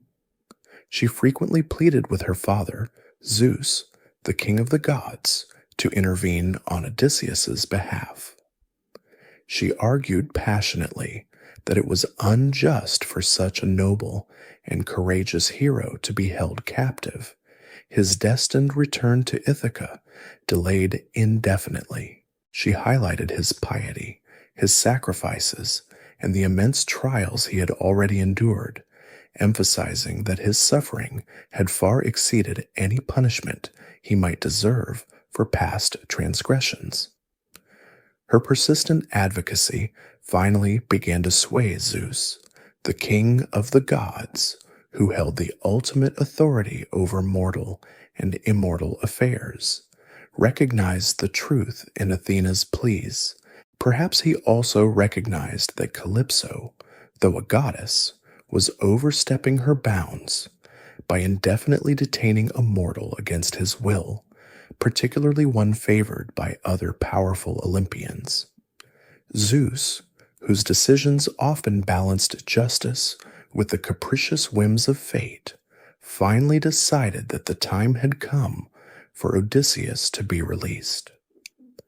This pivotal moment, a turning point in Odysseus's long captivity, signaled the beginning of the end of his forced stay on Ogygia. The divine machinery of the cosmos was finally, albeit slowly, beginning to turn in his favor, setting the stage for his eventual liberation and the continuation of his epic journey home. The fate of a single mortal man, after all, was often tied to the intricate politics and shifting allegiances of the gods themselves, a vast celestial soap opera playing out above the clouds. After 7 long years of unwavering longing on Ogygia, the divine scales of justice finally tipped in Odysseus's favor. Back on the gleaming peaks of Mount Olympus, the persistent pleas of Athena had at last softened the mighty heart of Zeus. The king of the gods, weary of Athena's constant advocacy for her favored hero, and perhaps recognizing the injustice of Odysseus's prolonged captivity, finally decreed that the time had come for the resourceful mortal to be released from Calypso's enchanting hold. This was a moment of profound significance, a divine decision that would set in motion the final, arduous stages of Odysseus's epic journey home. It meant that even with Poseidon's lingering wrath, the supreme authority had spoken.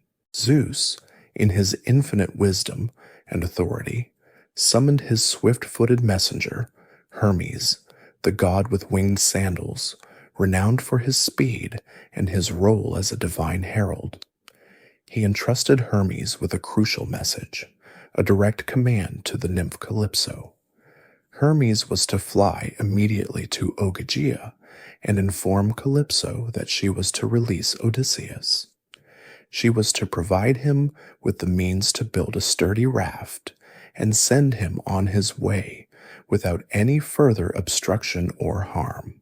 This was not a request, but an order from the highest authority, leaving no room for negotiation or delay.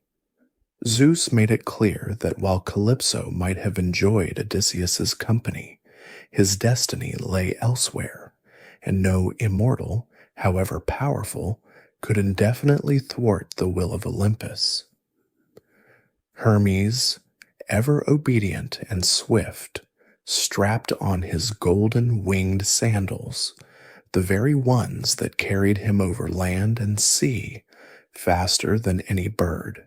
He took up his magic wand, the caduceus, and launched himself from the heights of Olympus, soaring through the vast expanse of the sky and skimming across the wine-dark sea. His journey was swift, a mere blur of motion across the divine landscape, until he finally reached the distant, idyllic shores of Ogygia.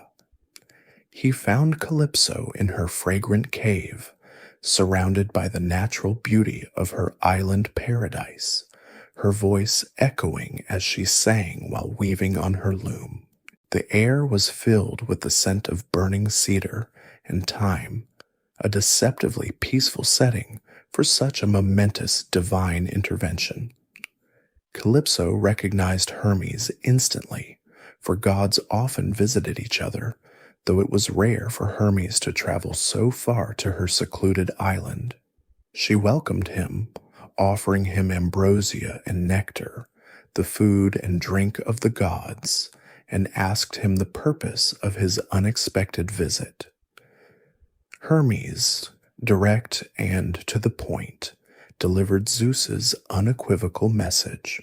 He relayed the decree that Odysseus was to be released, that his long and arduous journey had to come to an end, and that Calypso was forbidden from holding him captive any longer. He emphasized Zeus's firm resolve, making it clear that defiance would bring severe divine displeasure upon her. You know, like when your boss calls you into their office on a Friday afternoon, and you just know it's not going to be about a raise. That kind of definitive, non-negotiable message. Calypso, upon hearing Zeus's command, was filled with a mixture of resentment, frustration, and a profound sense of injustice. She railed against the double standards of the male gods, complaining bitterly that they were allowed to take mortal women as lovers without interference. Yet she, a goddess, was forbidden from keeping a mortal man she desired. Her words carried a poignant ring of truth, highlighting a recurring theme of unequal power dynamics in the Olympian pantheon. She truly loved Odysseus and had envisioned an eternity with him by her side, an immortal companion. The thought of losing him, especially after 7 years of his presence, was a bitter pill to swallow. However, despite her anger and her sense of injustice, Calypso knew better than to defy the will of Zeus. The consequences of such disobedience would be far too severe, potentially leading to eternal punishment in the dark depths of Tartarus.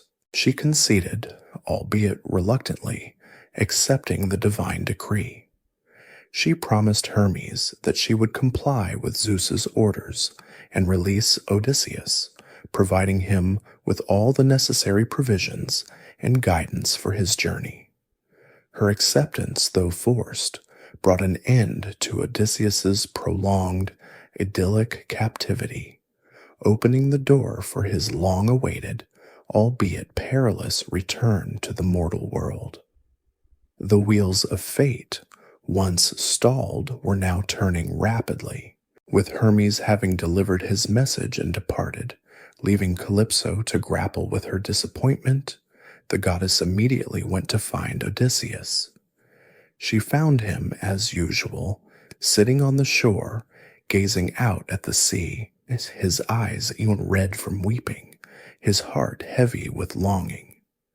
This constant image of his despair must have been a painful sight for her, a testament to the unbridgeable gap between their desires. She approached him, her voice tinged with a mix of sorrow and resignation. She informed him that his long vigil was over, that the gods had finally decided to allow him to return home. She told him that she would no longer hold him captive, and furthermore, that she would help him build a raft to begin his journey. This news, after so many years of deferred hope, must have hit Odysseus like a sudden wave, a mixture of overwhelming relief and cautious disbelief. He had yearned for this moment for so long that its arrival seemed almost too good to be true. His liberation was finally at hand, not by his own strength, but by the intervention of the very gods who had prolonged his suffering. The news of his impending freedom, delivered by Calypso herself, must have resonated through Odysseus's weary soul like a distant, long-forgotten melody. After 7 years of solitary yearning, of gazing endlessly at the horizon, the mere thought of leaving Ogygia, of finally setting sail for Ithaca, was almost overwhelming. He looked at Calypso, perhaps with a mixture of gratitude for her past care and a burning impatience to be gone, his heart already tugging him westward. The goddess, though reluctant to see him go, now acted with surprising efficiency, compelled by Zeus's stern command. The very next morning, Calypso led Odysseus to the edge of her island, to a stand of tall, ancient trees. She handed him a great bronze axe and a polished adze, tools strong enough for a god, and showed him where the finest timber grew. "Here," she instructed, her voice perhaps a little softer than usual, "are the trees you will need. Cut 20 logs, shape them with your axe, and make yourself a wide, sturdy raft. I will provide the sails, the ropes, and all the provisions you will need for your journey." Odysseus, seizing the opportunity with characteristic vigor, immediately set to work. This was a man of action, a builder as well as a warrior, and the tangible task of constructing his vessel must have filled him with a renewed sense of purpose, a stark contrast to the passive despair of his captivity. He toiled tirelessly for 4 days, his powerful blows echoing through the quiet groves of Ogygia. He felled 20 mighty trees, trimmed their branches, and shaped the logs with expert precision. He then dragged them to the shore, where he skillfully joined them together, boring holes and pegging them fast, creating a broad, stable platform. He built a deck upon this sturdy base, and along the sides he erected a bulwark, a protective railing to shield him from the waves, like a seasoned shipwright who truly understood the perils of the open sea. He even constructed a mast and fashioned a rudder to steer his improvised vessel, demonstrating his innate engineering prowess.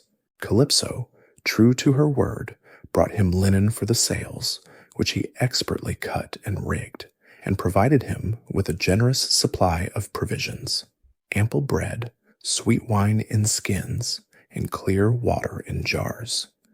She also gave him warm clothes, and even taught him how to navigate by the stars, a final act of guidance, perhaps tinged with the sadness of parting.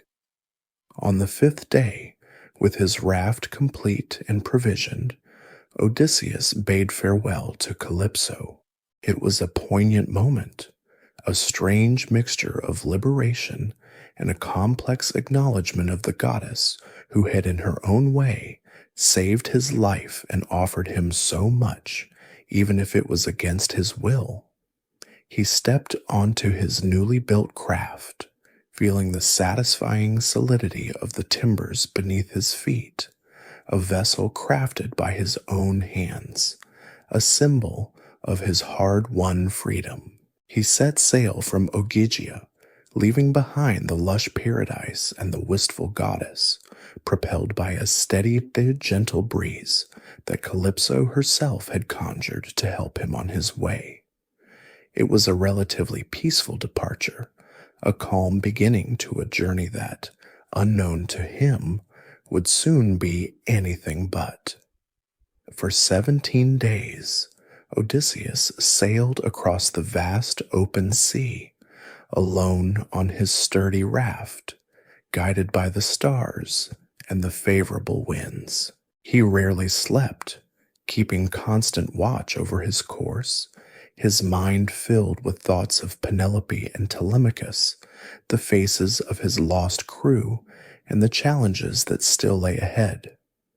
The vastness of the ocean can be both humbling and isolating, and despite the tranquility of his voyage so far, the memory of past storms and monstrous encounters lingered in the back of his mind.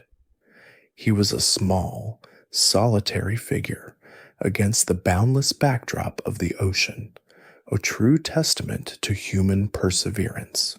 However, the relative peace of his journey was not destined to last.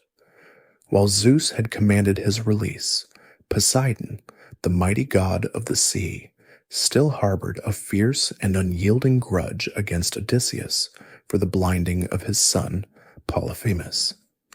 Historians still argue whether Poseidon's wrath against Odysseus was solely due to Polyphemus, or perhaps compounded by some earlier, forgotten slight, but his fury was certainly palpable. As Odysseus sailed into sight of the land of the Phaeacians, his next destined stopping point, Poseidon happened to be returning from a visit to the Ethiopians, a distant people who revered him. From his vantage point, high on the mountain peaks, the sea god spotted Odysseus's small raft, a tiny speck on his vast dominion, cutting through his waves. The sight of his tormentor, so close to safe harbor, ignited a fresh surge of incandescent rage within him. "So," Poseidon thundered, his voice echoing across the waves, "the gods have clearly changed their minds about Odysseus while I was away. He's almost at the land of the Phaeacians, where he is destined to escape his trials, but I will give him even more trouble." With that declaration, Poseidon gathered the clouds, stirred the deep, and unleashed the full fury of his divine power upon the unsuspecting Odysseus. He unleashed all the winds from their turbulent pens, whipping the sea into a furious maelstrom. Dark clouds shrouded the sky, waves rose like mountains, and the raft, which had seemed so sturdy, was now tossed violently about, threatened with immediate destruction. Lightning cracked, thunder roared, and the world seemed to turn into a chaotic symphony of wind and water. Odysseus was once again fighting for his life, his heart sinking with the familiar dread of a god's wrath. He cursed his luck, wishing he had died at Troy, rather than endure such relentless torment on the sea. His raft was battered and broken, its timbers groaning, its mast splintered. A colossal wave crashed over him, tearing him from his raft and plunging him deep beneath the churning surface. He struggled, weighed down by his waterlogged clothes, fighting to reach the surface as the strong currents pulled him under. He resurfaced, sputtering and choking, spitting out bitter seawater, his raft now scattered pieces of driftwood around him. Just as despair threatened to overwhelm him, a divine figure emerged from the depths. This was Ino, also known as Leucothea, a sea nymph who had once been a mortal princess. She rose from the waves, shimmering like a seabird, and took pity on the struggling hero. She called out to him, offering him a magical veil that would protect him from harm and keep him buoyant in the tumultuous waters. "Take this veil," she urged, her voice calm amidst the storm. "Tie it around your waist and cast off your clothes. Swim and do not fear death. Once you reach the land, throw it back into the sea without looking back." Odysseus, ever cautious, initially hesitated, wondering if this was another trick from a malicious deity. But his desperate situation left him no choice. He recognized the sincerity in her eyes, even through the driving rain and spray. He took the magical veil, tied it securely around his waist, shed his heavy, waterlogged clothes, and plunged into the raging sea. He began to swim, stroke after stroke, his body aching, but the veil providing an almost miraculous buoyancy, keeping him afloat amidst the mountainous waves. The storm raged for 2 more days and 2 nights, a relentless ordeal that would have broken any lesser man. Odysseus swam, his will unbending, driven by the desperate hope of finally reaching land, knowing that the magical veil was his only salvation. For 2 days and 2 nights, Odysseus, empowered by the magical veil of Ino, battled the full, unbridled fury of Poseidon's storm. The colossal waves crashed over him, threatening to drag him down into the abyssal depths, while the relentless winds tried to tear him apart.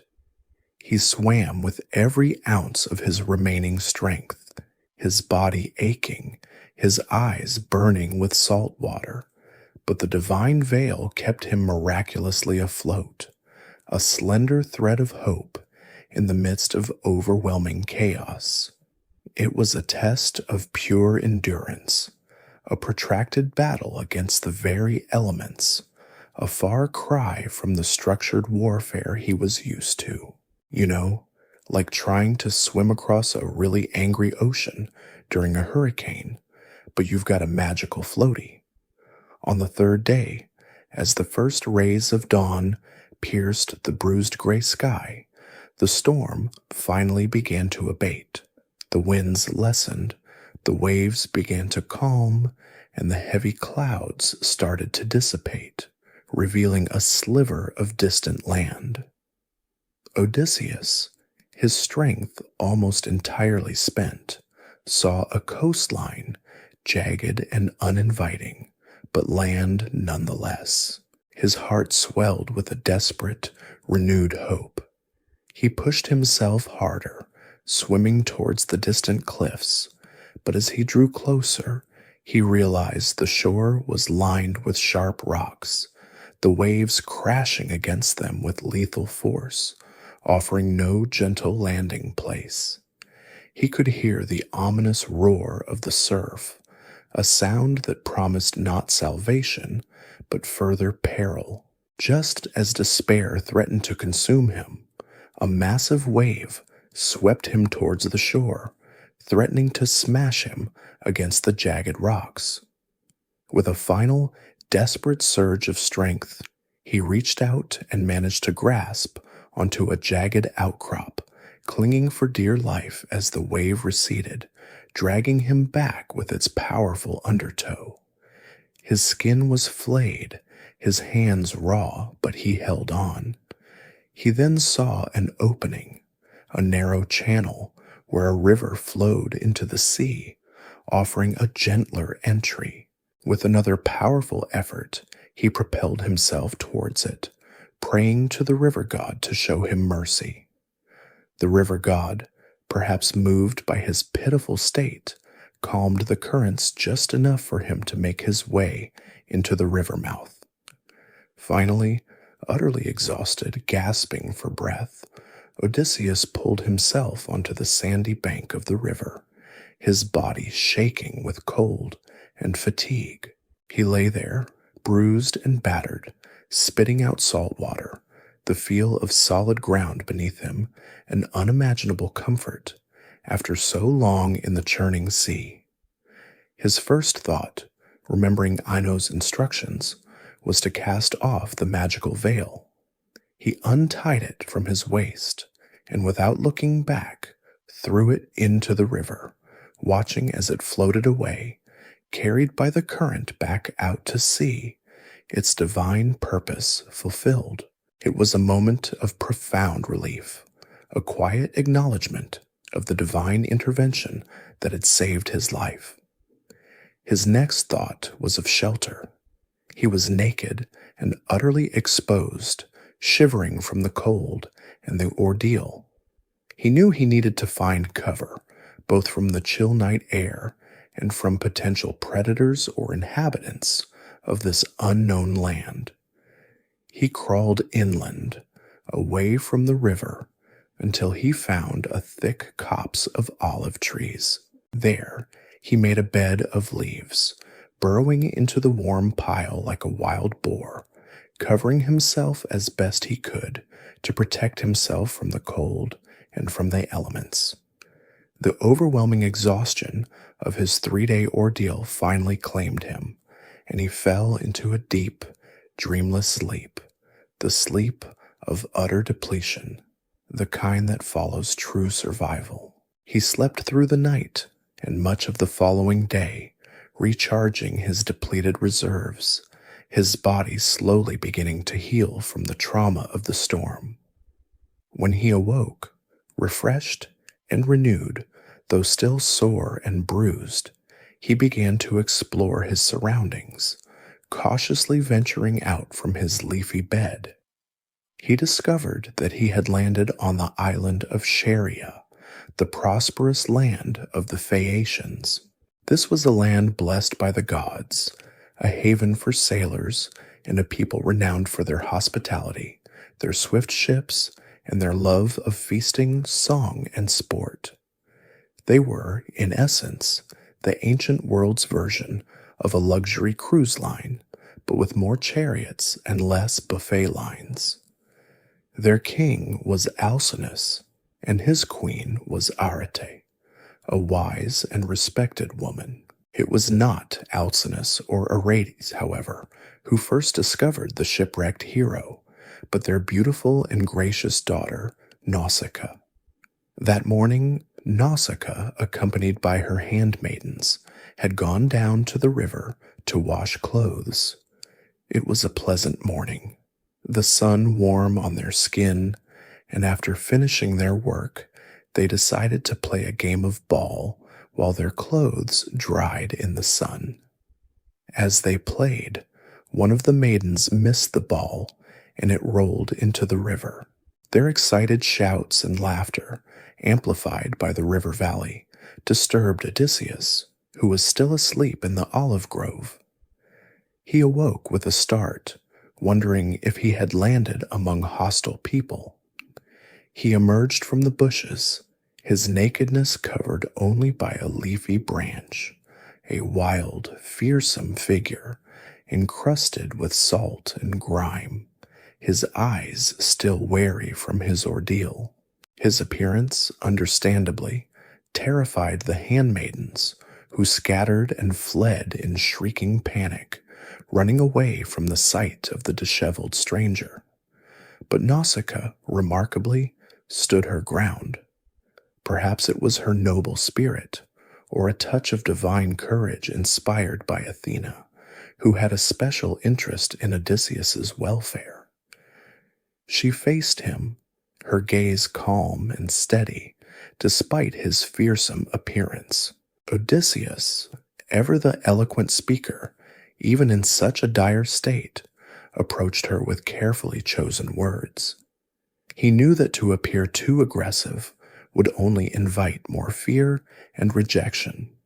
He spoke to her from a distance, appealing to her compassion and her sense of decorum. He praised her beauty and grace, comparing her to a goddess, and humbly explained his predicament, his shipwrecked state, and his desperate need for clothes and guidance to the city. He did not immediately reveal his identity, maintaining a careful anonymity, testing the waters of this new land. His words, delivered with a gentle, persuasive power, quickly allayed Nausicaa's fears. Nausicaa, touched by his plight and impressed by his eloquent plea, showed immediate kindness and generosity.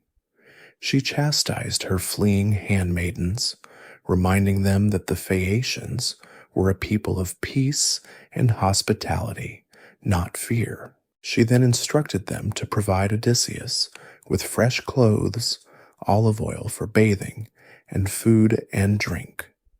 The maidens, now recovered from their initial fright, returned and offered Odysseus a cloak and tunic.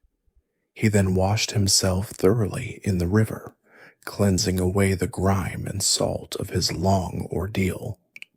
When he emerged, refreshed and clad in clean garments, Athena subtly enhanced his appearance, making him seem taller, more muscular, and more regal, like a true hero. This sudden transformation made Nausicaa view him with even greater admiration, seeing him now not as a desperate castaway, but as a man of noble bearing. Nausicaa, now completely won over, instructed Odysseus on how to approach her father, King Alcinous. She advised him to wait outside the city walls until she and her handmaidens had entered, to avoid any gossip or scandal that might arise from her being seen escorting a strange man. She then told him to proceed directly to the palace and seek out her mother, Queen Arete, emphasizing that it was through the queen's favor that he would find his best chance of help and passage home. This insightful advice demonstrated her wisdom and understanding of her society's customs. With a plan in place, Nausicaa and her handmaidens set off for the city, leaving Odysseus to follow after a short while, cautiously making his way toward the Phaeacian capital. His journey was far from over, but he had found, at last, a glimmer of true hope and the promise of assistance in his long, arduous quest to return to Ithaca. Following Nausicaa's wise counsel, Odysseus made his way towards the Phaeacian city, his heart buoyed by the kindness he had received and the hope of finally securing passage home. As he approached the city gates, Athena, still watching over her favored hero, enveloped him in a thick, magical mist, rendering him invisible to the curious eyes of the Phaeacian populace. This divine concealment allowed him to walk unnoticed through the bustling streets, marveling at the vibrant city around him, its magnificent harbors, and its swift, sleek ships, all testaments to the Phaeacians' deep connection to the sea. The city was a marvel of engineering and beauty, a place of peace and prosperity, a stark contrast to the war-torn lands and monstrous realms he had recently traversed.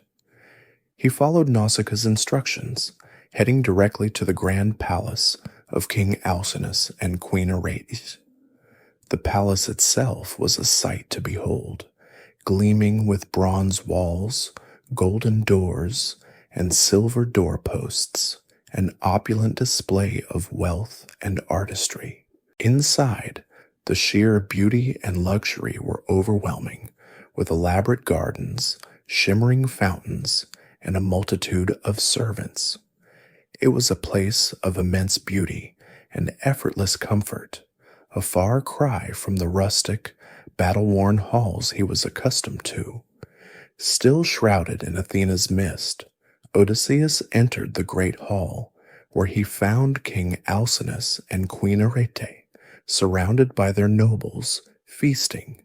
He walked directly to Queen Arete, as Nausicaa had advised, and suddenly the magical mist dissolved, revealing him in his true form. He knelt before the queen, embracing her knees in a gesture of supplication, a humble plea for hospitality and aid. He identified himself only as a man who had suffered greatly, a suppliant seeking passage to his homeland. He spoke with his customary eloquence, explaining his plight without revealing his name, a calculated move to assess their character and willingness to help. This was a man who understood the power of first impressions, even when desperate. The Phaeacians, initially stunned by the sudden appearance of a stranger, were unsure how to react. However, an elder among them, a wise and respected figure named Echeneus, urged King Alcinous to uphold the sacred laws of hospitality, reminding him of their duty to welcome strangers and offer aid. Alcinous, a just and benevolent king, immediately agreed. He rose and helped Odysseus to his feet, offering him a seat of honor at the feast, even giving him his own son, Laodamas's chair. This immediate warmth and generosity were a great relief to Odysseus, a clear sign that he had, at last, found people who understood and respected the ancient traditions of welcoming the stranger. They offered him food and drink, and Odysseus, though still wary, gratefully accepted their kindness. During the feast, Odysseus ate and drank, regaining some of his lost strength, while the Phaeacians looked upon him with a mixture of curiosity and admiration. After the meal, Alcinous, true to his hospitable nature, proposed that they hold games and contests the following day in honor of their mysterious guest. He wished to showcase the athletic prowess of the Phaeacian youth and to entertain their visitor. The next morning, the Phaeacians gathered for their games. There were foot races, wrestling matches, discus throwing, and boxing, a display of strength and agility that would have impressed any athlete. This was their way of life, a harmonious blend of leisure and physical excellence. As the games progressed, one of the young Phaeacian noblemen, Euryalus, perhaps a little too confident in his own abilities, taunted Odysseus, suggesting that he was merely a merchant, a man with no athletic skill, more accustomed to haggling than to competing. This was a direct insult, a challenge to Odysseus's honor and warrior spirit. Odysseus, though he had just endured unimaginable hardships and still carried the weight of his journey, could not let such an affront pass. He seized a discus, one even larger and heavier than those used by the Phaeacian athletes, and with a powerful, effortless throw, he sent it soaring far beyond any mark set by the young men. The discus spun through the air, landing with a resounding thud far beyond the furthest throw, silencing Euryalus and earning the gasps of the assembled crowd. It was a clear demonstration of his innate strength and prowess, a subtle hint that he was no ordinary man. This was his way of saying, don't judge a book by its cover, especially if that book has been shipwrecked for days. Alcinous, recognizing the true caliber of his guest, quickly diffused the tension. He then called upon Demodocus, the blind bard, to entertain them with his songs. Demodocus was a gifted singer, blessed by the muses, whose melodies could stir the deepest emotions. He sang of the love between Ares and Aphrodite, a light-hearted tale of divine infidelity that brought smiles to the faces of the Phaeacians. But then, at Odysseus's request, Demodocus began to sing of the Trojan War. He sang of the valiant deeds of the Greek heroes, of the suffering they endured, and most poignantly, of the cunning of Odysseus and the creation of the Trojan Horse. As Demodocus sang of the familiar struggles and the final brutal fall of Troy, a profound grief washed over Odysseus. He had managed to maintain his composure through all his trials, but the vivid recounting of his past, of the comrades he had lost, and the city he had helped to destroy, broke through his carefully constructed defenses. He wept uncontrollably, covering his face with his cloak so that no one might see his tears. His broad shoulders shook with silent sobs, a powerful outpouring of emotion that revealed the deep scars left by the war and his long journey. His sorrow was not lost on Alcinous, who, perceptive and kind, noticed the hidden anguish of his guest. The king immediately stopped the bard's singing, recognizing that the song was causing the stranger immense pain. He then directly addressed Odysseus, urging him to finally reveal his true identity. "Tell us now, stranger," Alcinous implored, his voice gentle and encouraging. "Who are you, and what is your name? From what land do you come, and where are your people? Tell us the tale of your wanderings, all the sorrows and joys you have endured, for we wish to help you return to your home." The moment had arrived. The stage was set for Odysseus to finally recount his extraordinary story, to reveal the epic scope of his suffering and his astonishing survival. The Phaeacians, renowned for their love of storytelling, leaned in, eager to hear the tale of the mysterious stranger. This was the moment of revelation, the beginning of the true narrative of his Odyssey, told in his own words. The moment of truth had arrived. King Alcinous's gentle but firm insistence, coupled with the emotional catharsis brought on by Demodocus's poignant song, finally compelled Odysseus to shed his shroud of anonymity.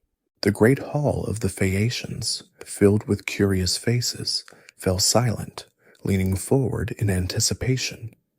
Odysseus, taking a deep breath, looked around at the attentive faces, at the kind king and queen, and knew that he had found a safe haven, a sympathetic audience. This was his chance to tell his story, not just as a suppliant, but as the hero he truly was, to account for the decade of his lost years. "I am Odysseus, son of Laertes," he began, his voice clear and resonant, filling the grand hall. "Known among men for all manner of cunning and deceit, and my home is on Ithaca, a rugged island, but a good nurse of men." With those words, the great hero finally revealed himself, a name whispered in legends, a figure thought lost to the sea. A ripple of recognition, perhaps even awe, passed through the assembled Phaeacians. They had heard tales of this man, the mastermind behind the Trojan Horse, the warrior of unparalleled cunning, but to have him sit among them, bruised and weary, was an unexpected honor. He then began to recount his extraordinary journey, starting from the very beginning of his departure from Troy, weaving a narrative that would captivate his hosts for days. He spoke first of the immediate aftermath of the Trojan War, the exhilarating but dangerous days following the fall of Troy.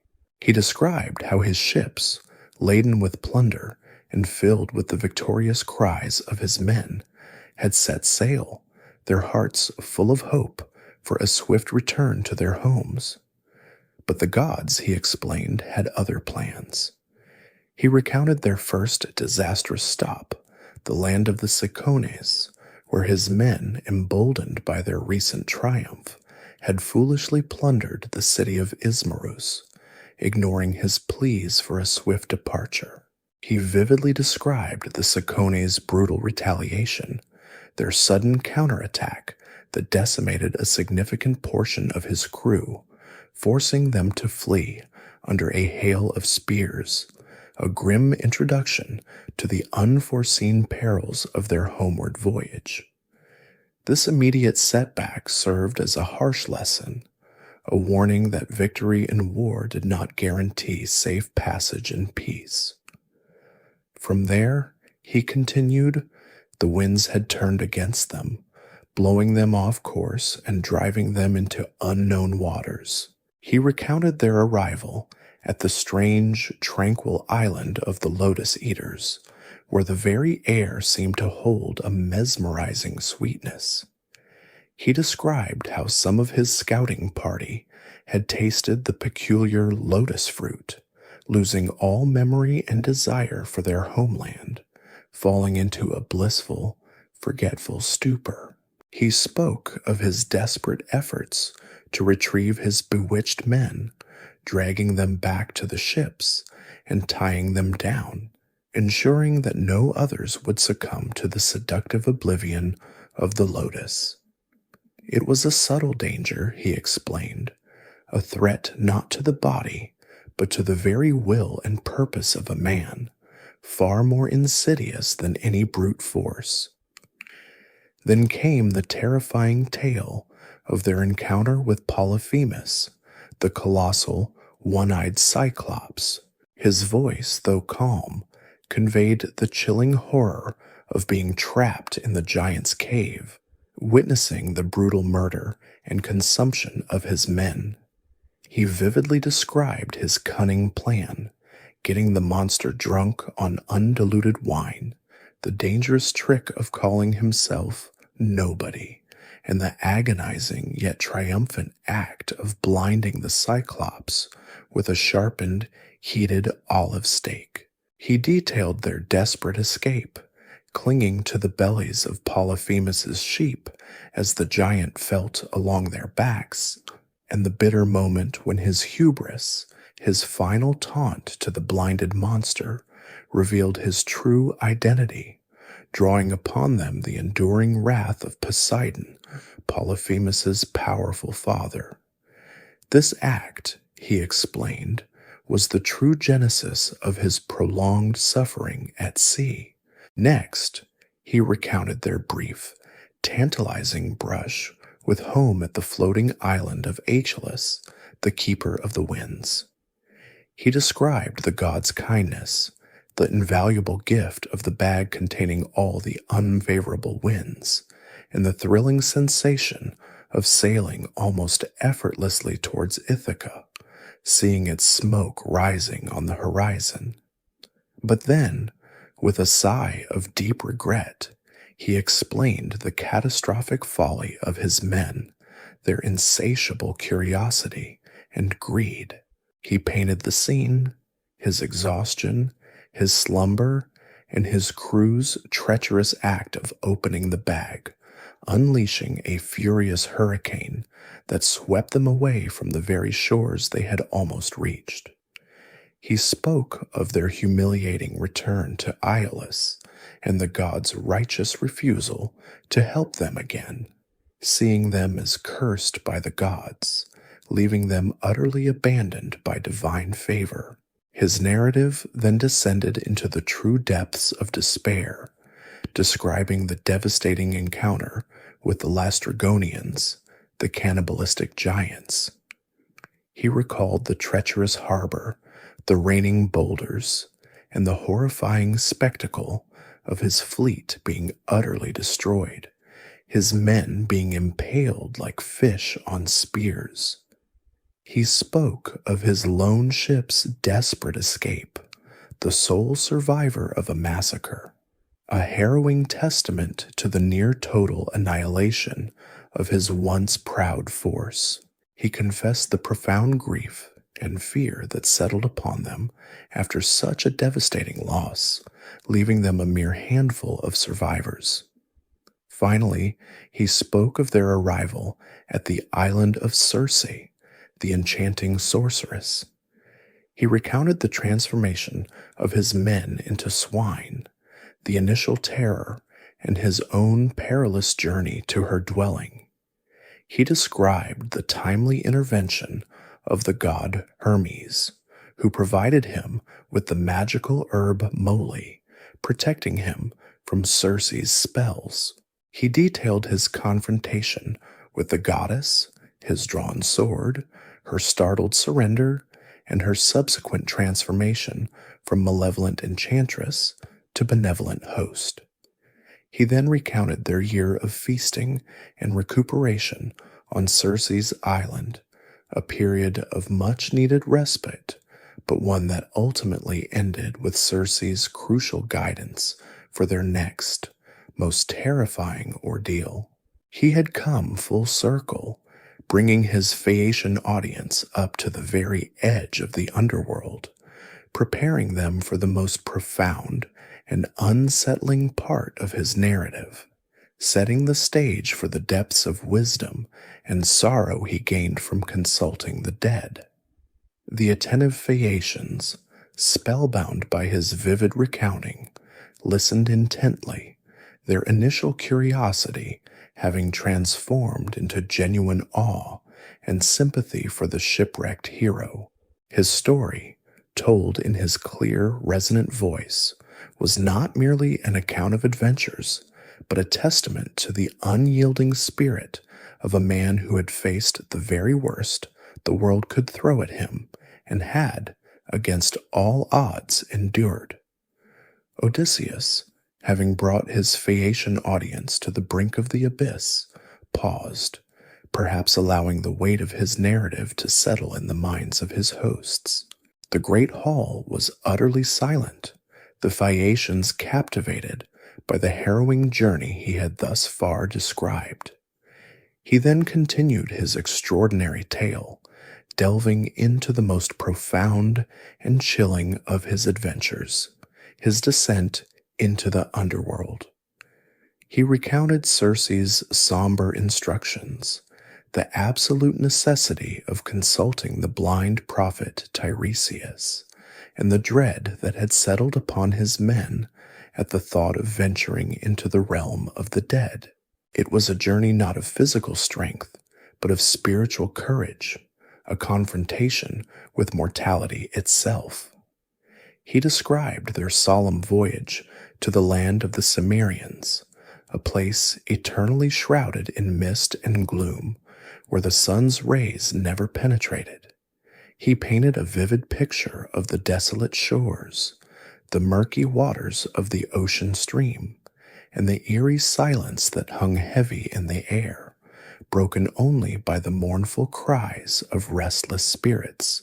He recounted the precise ritual he had to perform, digging the trench, pouring the libations of milk, honey, wine, and water, and finally sacrificing the black ram and ewe, allowing their dark blood to flow into the earth, drawing the shades from their eternal slumber. It was a precise, ancient rite, steeped in tradition and mystery. The first shade to appear, he explained, was the pitiful figure of Elpenor, one of his own men, whose unburied body remained on Circe's island. Odysseus recounted Elpenor's desperate plea for a proper burial, a stark reminder of the sacred duties owed to the dead and the restless fate of an unhonored soul. This unexpected encounter underscored the tangible connection between the living and the departed, a bridge that even death could not completely sever. Then, to his profound sorrow and surprise, he spoke of seeing the shade of his own mother, Anticlea, whose death he had been unaware of. He described the agonizing moment of recognition, the bittersweet exchange, and her poignant revelations about the state of affairs in Ithaca. His aging father, his faithful wife Penelope, and his growing son Telemachus, all suffering from his prolonged absence and the insolence of the suitors. This personal tragedy, woven into the fabric of his epic journey, added a deep layer of human emotion to his tale. But the central purpose of his journey to Hades, he stressed, was to consult the venerable Tiresias. He described keeping the other shades at bay with his sword until the blind prophet, renowned for his infallible foresight, finally approached and drank the blood.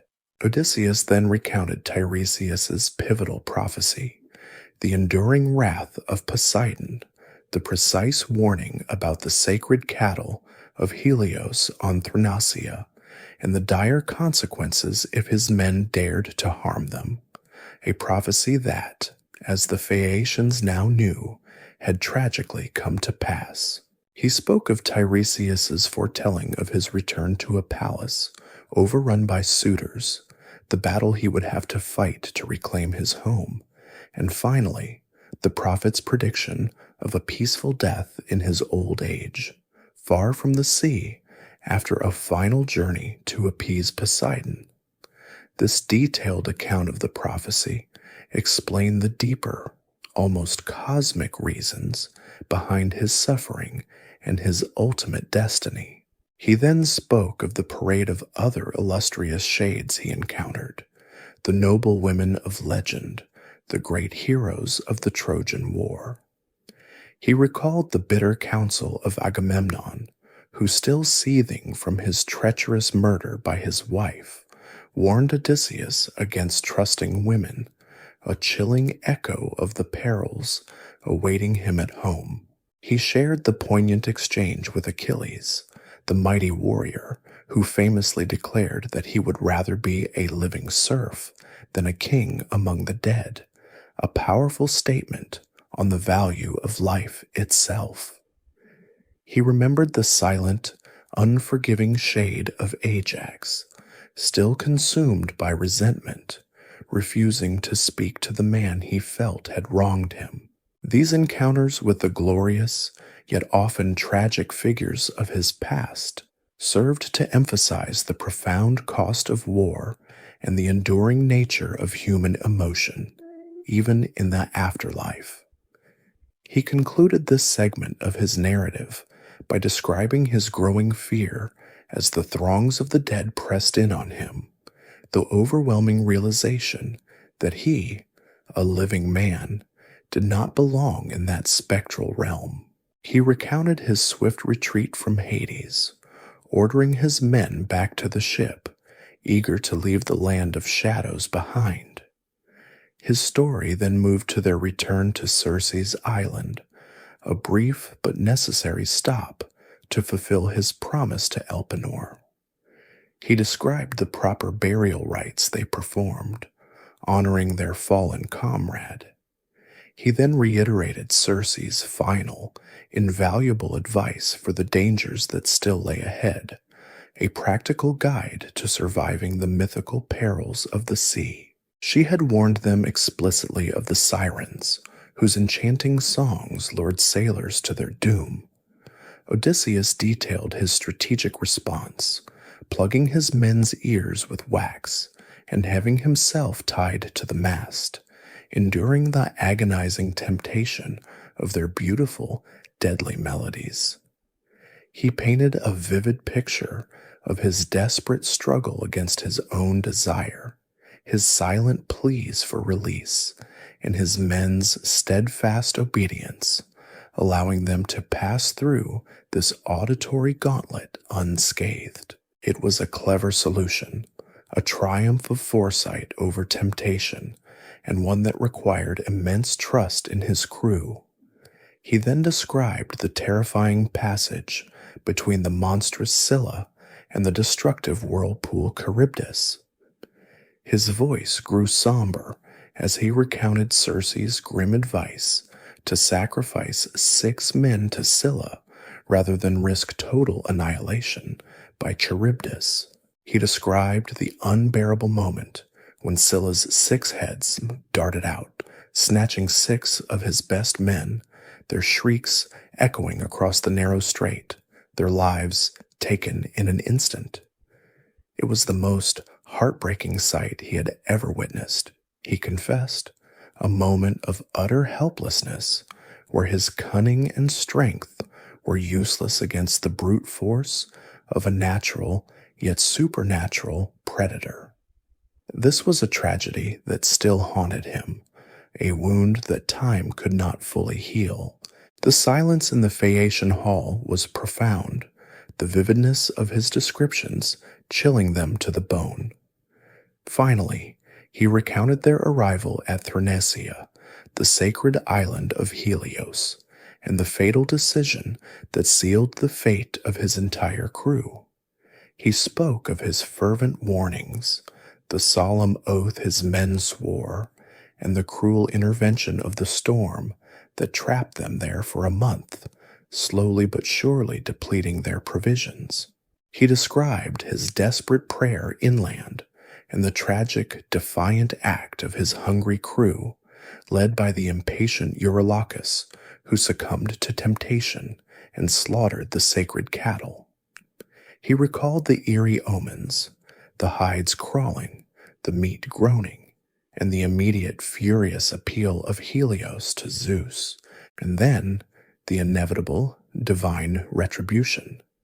Zeus's thunderbolt, the shattering of his ship, and the drowning of every last man, leaving him utterly alone, adrift on the vast, indifferent ocean. He recounted his desperate struggle, clinging to the keel, being pulled back towards Charybdis, his miraculous salvation by grasping the fig tree, and his 9-day drift until he finally washed ashore on Ogygia. He spoke of his 7 years of longing and captivity with Calypso, and then the arrival of Hermes with Zeus's command for his release, and Calypso's eventual reluctant assistance in building his raft. His tale now fully connected, bringing his audience up to the very moment of his arrival on their shores and his initial meeting with Nausicaa. The Phaeacians, renowned for their love of storytelling, listened in rapt attention, their admiration for this truly extraordinary man growing with every word. They now understood the immense scope of his suffering and the sheer miracle of his survival. Odysseus had woven a tapestry of trials and triumphs, a narrative that spanned a decade of harrowing journeys and monumental losses. He had brought the Phaeacians through the terrifying encounters with monsters, the subtle seductions of magical lands, and the profound sorrow of the underworld, culminating in his solitary drift to their very shores.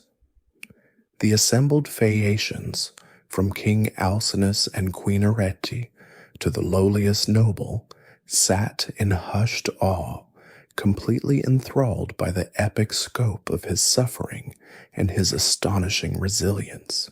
His story was a testament to his indomitable will, his sharp intellect, and his unyielding desire for home. As he concluded his long and arduous narrative, Odysseus's voice, though weary from the telling, carried the profound weight of his experiences.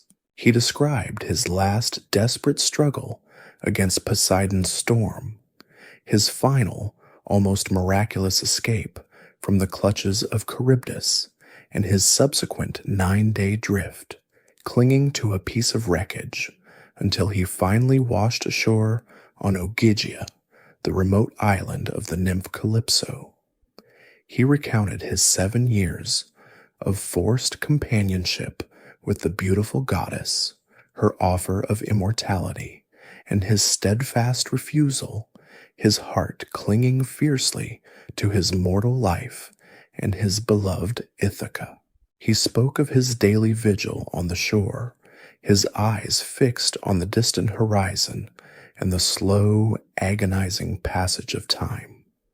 He then recounted the divine intervention of Hermes, sent by Zeus at Athena's urging, commanding Calypso to release him, and his subsequent construction of the raft that carried him to their hospitable shores. He had laid bare his soul, revealing the full extent of his suffering and the relentless pursuit of his destiny. A silence fell over the whole, profound and reverent, as Odysseus finished his tale. The Phaeacians, renowned for their love of narrative and their deep respect for heroes, were deeply moved. They had heard many tales, but none quite so personal, so harrowing, and so richly detailed. King Alcinous, ever the gracious host, was the first to speak, expressing his profound admiration for Odysseus's courage and endurance. He reassured Odysseus that his long journey was finally at an end, at least for the sea voyage. He reiterated his promise to provide Odysseus with a swift and safe passage to Ithaca and generous gifts to accompany him. The other Phaeacian nobles, echoing their king's sentiment, also pledged gifts, eager to honor such a renowned hero and to demonstrate their legendary hospitality. Over the next few days, the Phaeacians showered Odysseus with lavish gifts.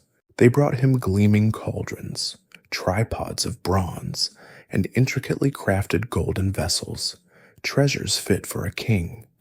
Queen Arete herself provided him with fine cloaks and tunics, ensuring he would arrive home in dignity. The air in the palace was filled with the sounds of preparations, as the finest Phaeacian ship was readied for its unique mission. The sailors were chosen, strong and skilled men, renowned for their unparalleled seamanship and the magical speed of their vessels, which required no helmsman, guided by thought alone. You know, like an ancient world self-driving boat, except faster and without the existential dread of AI. As the day of departure approached, a final feast was held in Odysseus's honor. The palace once again buzzed with lively conversation, the sounds of music and laughter, a festive atmosphere that celebrated not just their guest, but the impending fulfillment of his epic quest. Odysseus, surrounded by such genuine goodwill and generosity, felt a warmth he had not experienced in years. He knew, deep down, that these were truly good and noble people, worthy of divine favor. This time, there would be no trickery, no hidden dangers, just a straightforward journey home. He felt a profound gratitude for their kindness, a stark contrast to the betrayal and misfortune he had so often encountered on his travels. When the time came to leave, the gifts were carefully stowed in the hold of the ship. Odysseus, bidding a heartfelt farewell to King Alcinous, Queen Arete, and especially to the gentle Nausicaa, who had first discovered him and shown him such compassion, finally boarded the Phaeacian vessel. He was escorted by a select crew of Phaeacian sailors, their faces eager and ready for the swift journey. He lay down on a comfortable bed of rugs and blankets on the ship's deck, utterly exhausted, but filled with an overwhelming sense of peace. The Phaeacian sailors, with practiced ease, pushed the ship out into the open sea. The ship, imbued with the magic of the gods, sped across the waves with astonishing swiftness, covering vast distances in what seemed like mere moments. It was almost as if the ship itself knew the way, gliding effortlessly over the water, leaving a silvery trail in its wake. The wind filled its sails, and the rhythmic splash of the oars, combined with the gentle rocking of the vessel, quickly lulled Odysseus into a deep, peaceful slumber, the first truly undisturbed sleep he had enjoyed in 2 decades. He slept soundly throughout the entire voyage, a sleep so profound that it was likened to death, a complete oblivion from his past sufferings. The Phaeacian ship, living up to its legendary reputation, sped across the sea, navigating the familiar routes back to the shores of Ithaca.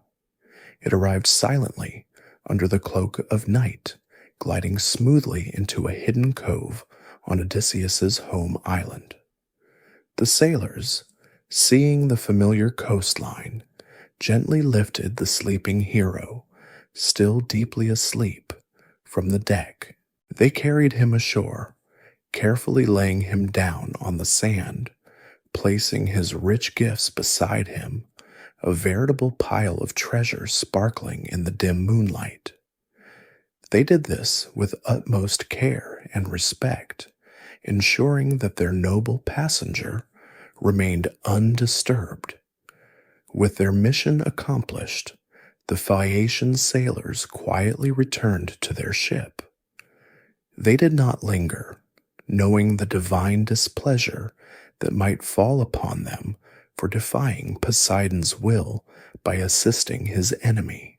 As soon as they were all back on board, they pushed off from the shore, the ship once again gliding swiftly and silently back towards Scheria, leaving Odysseus, still deep in slumber, upon the familiar, long-sought shores of his homeland. It was an understated, almost anticlimactic return for such a legendary hero, arriving not in triumph, but in a profound sleep, a silent homecoming after so many years of tumultuous adventure. The stage was set for the final, most personal act of his epic story, a battle not against monsters, but against the decay of his own home and the insolence of mortal men. Odysseus lay sprawled on the sandy beach of Ithaca, deeply asleep, oblivious to the fact that his epic 20-year journey had finally, miraculously, brought him home. The Phaeacians, his kind and swift guides, had departed as silently as they had arrived, leaving him surrounded by the lavish gifts they had bestowed upon him. The sun began to rise, casting long shadows across the familiar coastline, but still he slept, lost in a profound slumber that erased the memories of his long suffering. It was a well-deserved rest, a complete surrender to exhaustion after decades of vigilance and struggle. When he finally awoke, disoriented and confused, he did not immediately recognize his homeland. A thick mist, conjured by the ever-watchful Athena, enveloped the landscape, cleverly disguising the familiar landmarks. This divine intervention was a calculated move, designed to prevent Odysseus from rushing headlong into his palace, unprepared for the grim reality that awaited him there. It was crucial for him to first understand the situation, to formulate a strategy, and to avoid alerting the numerous arrogant suitors who had taken over his household. Imagine waking up in your own backyard, but it's suddenly covered in a thick, magical fog, and you have no idea where you are. A little unsettling, to say the least. He sat up, rubbing the sleep from his eyes, and looked around with growing confusion. He saw the piles of gifts beside him, the gleaming gold, the fine linens, the bronze tripods, and his heart sank.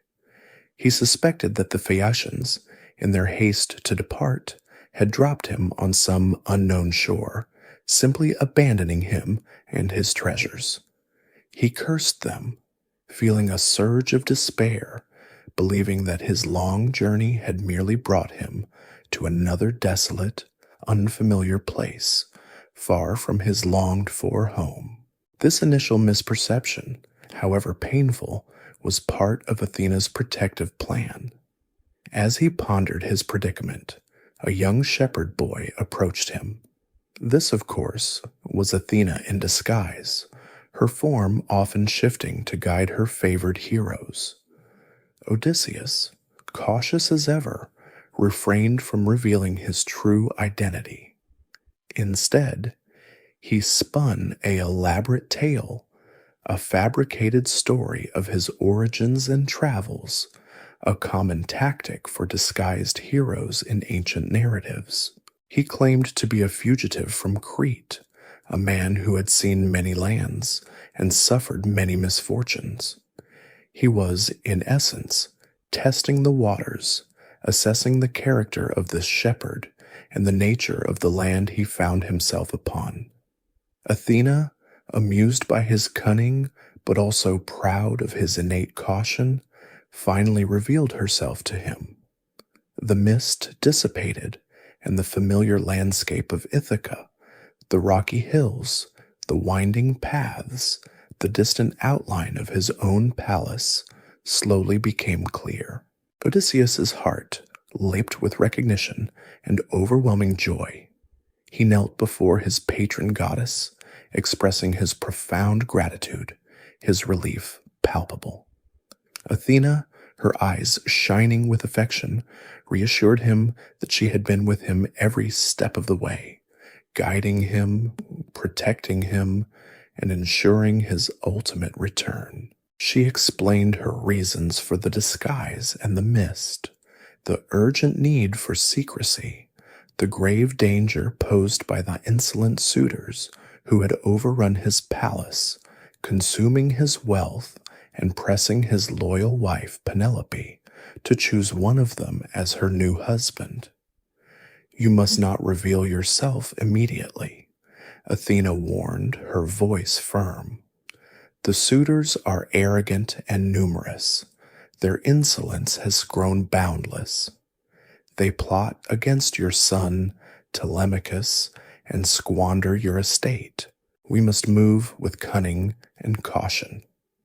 She laid out a preliminary plan. First, she would disguise him as an old, decrepit beggar, a figure so wretched that no one, not even his own household, would recognize him.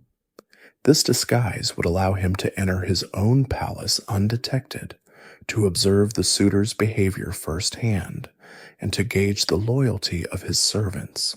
It was a brilliant strategy, allowing him to gather intelligence from within the enemy's camp, a testament to Athena's tactical genius.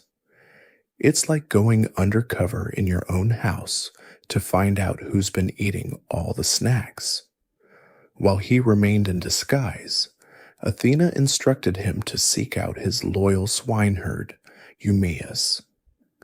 "He is a good and faithful man," she explained, "who has remained loyal to you and your household throughout your long absence.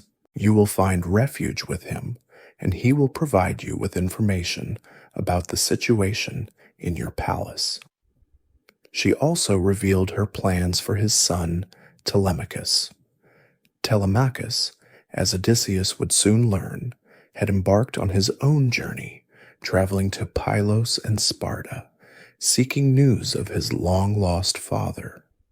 Athena had guided Telemachus on this quest, giving him invaluable experience and helping him mature into a capable young man, ready to stand by his father's side.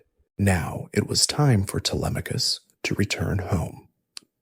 With their initial plan solidified, Athena, with a touch of her magic, transformed Odysseus. His strong, muscular limbs withered, his once youthful skin became wrinkled and leathery, his eyes grew dim, and his noble garments were replaced by a tattered cloak and tunic. His long hair thinned and grayed, and he was given a gnarled staff to lean on, completing his transformation into an old, miserable beggar.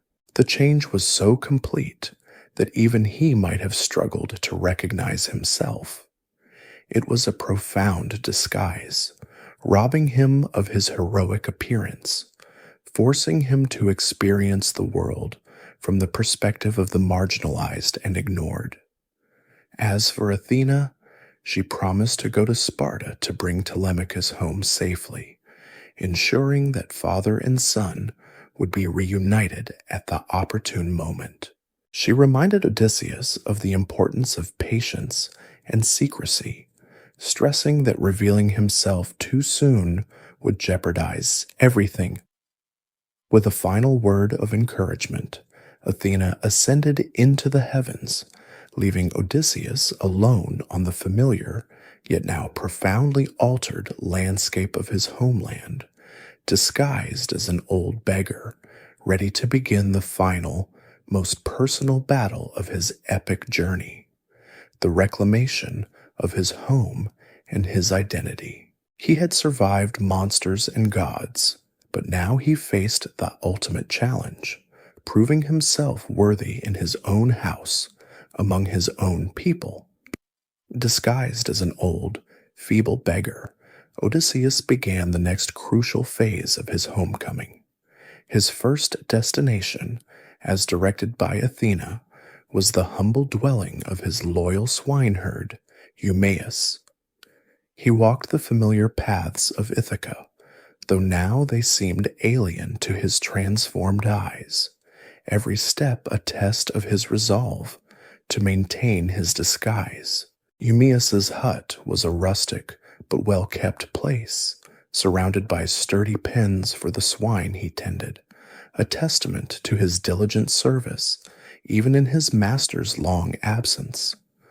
As Odysseus approached, he heard the barking of dogs, not the familiar greetings of his own hounds, but the fierce snarls of Eumaeus's guard dogs, who immediately rushed at him, snarling and snapping. It was a perilous moment, as even in disguise, a hero's presence might disturb the natural order. Odysseus, despite his altered form, instinctively dropped his staff and sat down, a classic posture of supplication, allowing the dogs to pass over him harmlessly. It was a close call, and he might have been torn apart had Eumaeus not appeared just then. The loyal swineherd, hearing the commotion, rushed out, shouting at his dogs, scattering them with a volley of stones. He then turned to the seemingly helpless old man. Eumaeus, a man of simple means but noble heart, immediately offered the stranger hospitality, unaware that he was addressing his long-lost king. He helped Odysseus to his feet, led him into his hut, and offered him a seat by the fire, spreading a thick sheepskin for him to sit on. He then prepared a meal, slaughtering 2 young pigs for the guest, roasting the meat, and serving it with bread and wine, a generous offering given his own humble circumstances. This unwavering generosity, even to a ragged stranger, deeply touched Odysseus, confirming Eumaeus's true loyalty and good character. It was like finally finding a good, honest review for a place you've been hoping was legitimate. As they ate, so Odysseus, still maintaining his beggar disguise, began to subtly question Eumaeus, testing his loyalty and gleaning information about the state of his household. He asked about the identity of his master, the circumstances of his long absence, and the identity of the insolent men who had taken over the palace. Eumaeus, his heart heavy with grief and longing for his lost lord, spoke with profound loyalty and sorrow about Odysseus, recounting his master's legendary exploits at Troy, and expressing his unwavering belief that Odysseus was still alive, despite the years of silence. He lamented the current state of the palace, describing the outrageous behavior of the suitors who were devouring Odysseus's wealth, abusing his servants, and relentlessly pressuring Queen Penelope to choose a new husband. He painted a grim picture of excess and disrespect, a stark contrast to the noble household he remembered. Eumaeus spoke bitterly of the suitors' insolence, their arrogance, and their wasteful consumption of Odysseus's cattle, sheep, and wine. He expressed his despair over the fate of Penelope, who, despite her deep grief, remained fiercely loyal to her absent husband, devising cunning strategies to delay her unwanted suitors. He also spoke of Telemachus, the young prince, who was struggling under the weight of his father's absence and the suitor's tyranny, unable to assert his authority effectively. Eumaeus's genuine anguish and devotion to his master were unmistakable, moving Odysseus deeply. Odysseus, still in disguise, tried to offer Eumaeus some hope, hinting that his master would indeed return. He even swore an oath that Odysseus was alive and would soon be back in Ithaca, ready to reclaim his home. But Eumaeus, having heard countless tales from wandering beggars and false prophets over the years, remained skeptical, his hope tempered by years of disappointment and loss. He listened politely, but his eyes reflected a deep-seated weariness. He merely wished aloud that Odysseus would indeed return, but he expressed little belief that the old beggar before him could truly possess such knowledge. This skepticism was a testament to the suitor's success in spreading hopelessness and doubt. As the evening wore on, the two men continued to talk, Eumaeus sharing stories of his youth and his long service to Odysseus's family. Odysseus, in turn, spun more elaborate, false tales of his own travels and misfortunes, tales designed to entertain Eumaeus and to subtly test the swineherd's reaction, to see if he would remain compassionate and trusting. He spoke of battles and shipwrecks, of distant lands and strange peoples, all while carefully keeping his true identity hidden.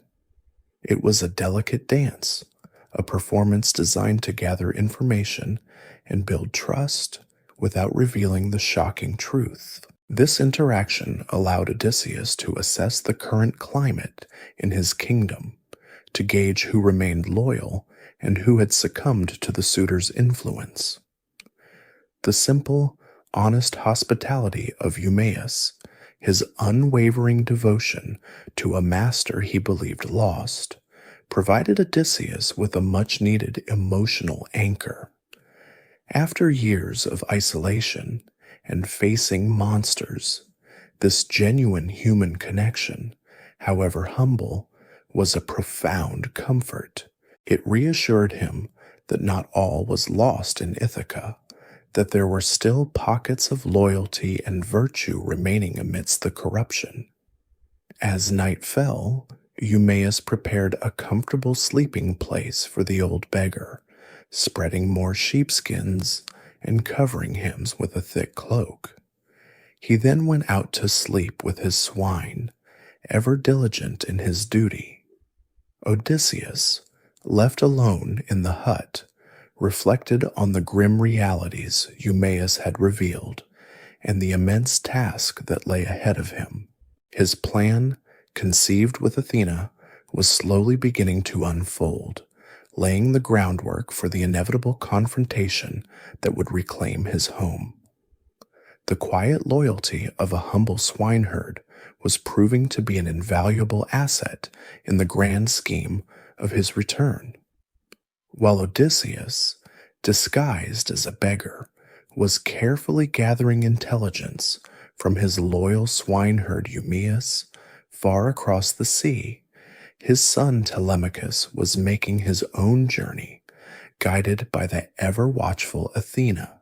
For months, Telemachus had been away from Ithaca, traveling to the mainland, seeking news of his long-lost father. He had visited the wise Nestor in Pylos and the noble Menelaus and Helen in Sparta, enduring their lengthy, sometimes rambling, but ultimately insightful accounts of the Trojan War and its aftermath. These journeys had transformed Telemachus from a shy, uncertain boy into a more confident and capable young man, ready to face the challenges awaiting him at home. He had matured significantly, gaining wisdom and courage, much like a young hero finally earning his stripes. Athena, knowing the precise moment was ripe for their reunion, appeared to Telemachus in Sparta. She urged him to return to Ithaca immediately, warning him of the suitors' ambush plots that lay in wait for him in the strait between Ithaca and Same. She advised him to avoid the direct route and instead take a circuitous path to his swineherd's hut upon his arrival, stressing the importance of secrecy. She then provided him with a favorable wind, ensuring a swift and safe passage across the sea, bypassing the treacherous ambush laid by the impatient suitors. It was a well-orchestrated divine intervention, ensuring the son would return, just as the father was beginning to lay his plans. Telemachus, eager to return home and put an end to the suitors' insolence, swiftly boarded his ship, bidding farewell to Menelaus and Helen.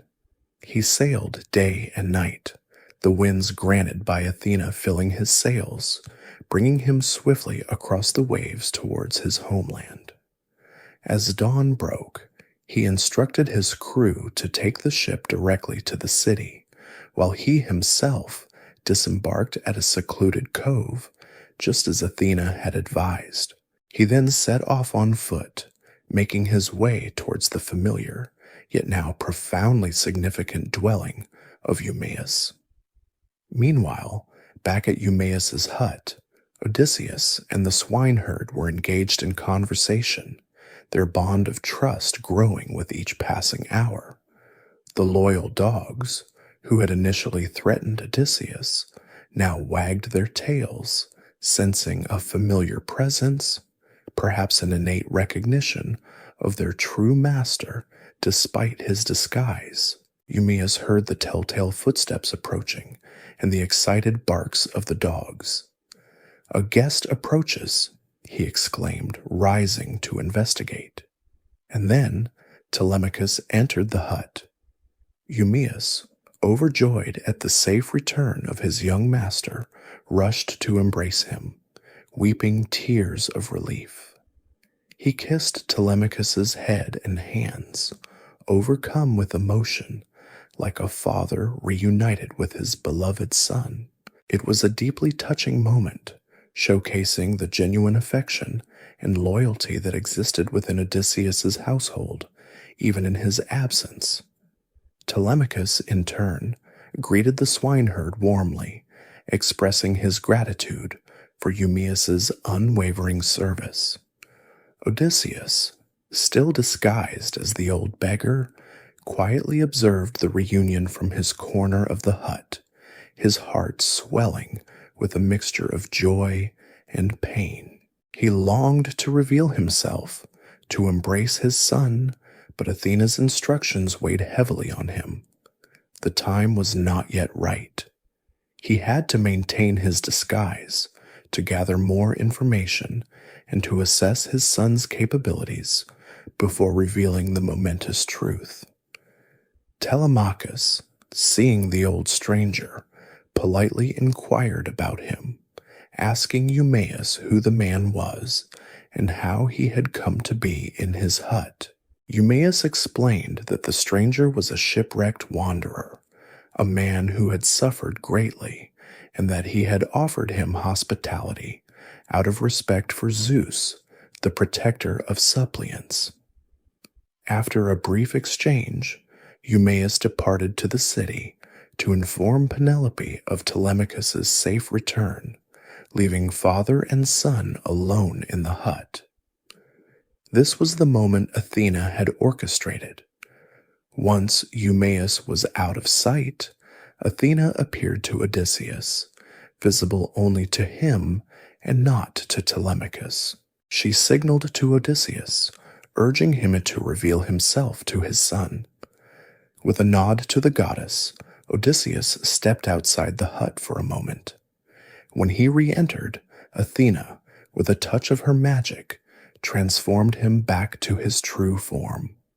His disguise vanished, replaced by the appearance of a strong, noble, and youthful man, a king, not a beggar. His tattered clothes were replaced by fresh, clean garments, and his wrinkles smoothed away. Telemachus stared in stunned disbelief. One moment, there was an old beggar. The next, a godlike figure stood before him. He was convinced that this transformation could only mean that a god was in their midst. "You're not the beggar I saw before," he exclaimed, his voice trembling with awe. "You must be one of the gods who dwell in broad heaven." Odysseus, his eyes filled with a lifetime of longing and love, gently denied being a god. "No, my son," he said, his voice husky with emotion. "I am your father, for whose sake you have suffered so much and endured the violence of men." The recognition, when it came, was overwhelming. Telemachus, initially skeptical, struggled to believe that this powerful, regal man was truly the father he had never known, the man who had been absent for 20 years. But as Odysseus embraced him, as the familiar scent and touch registered, the truth finally dawned upon Telemachus. He threw his arms around his father, and father and son wept openly, long heartfelt sobs of reunion, tears flowing freely down their faces, like the cries of great eagles whose young have been stolen. It was a profoundly emotional moment, the culmination of 2 decades of separation, a raw outpouring of grief, relief, and boundless love.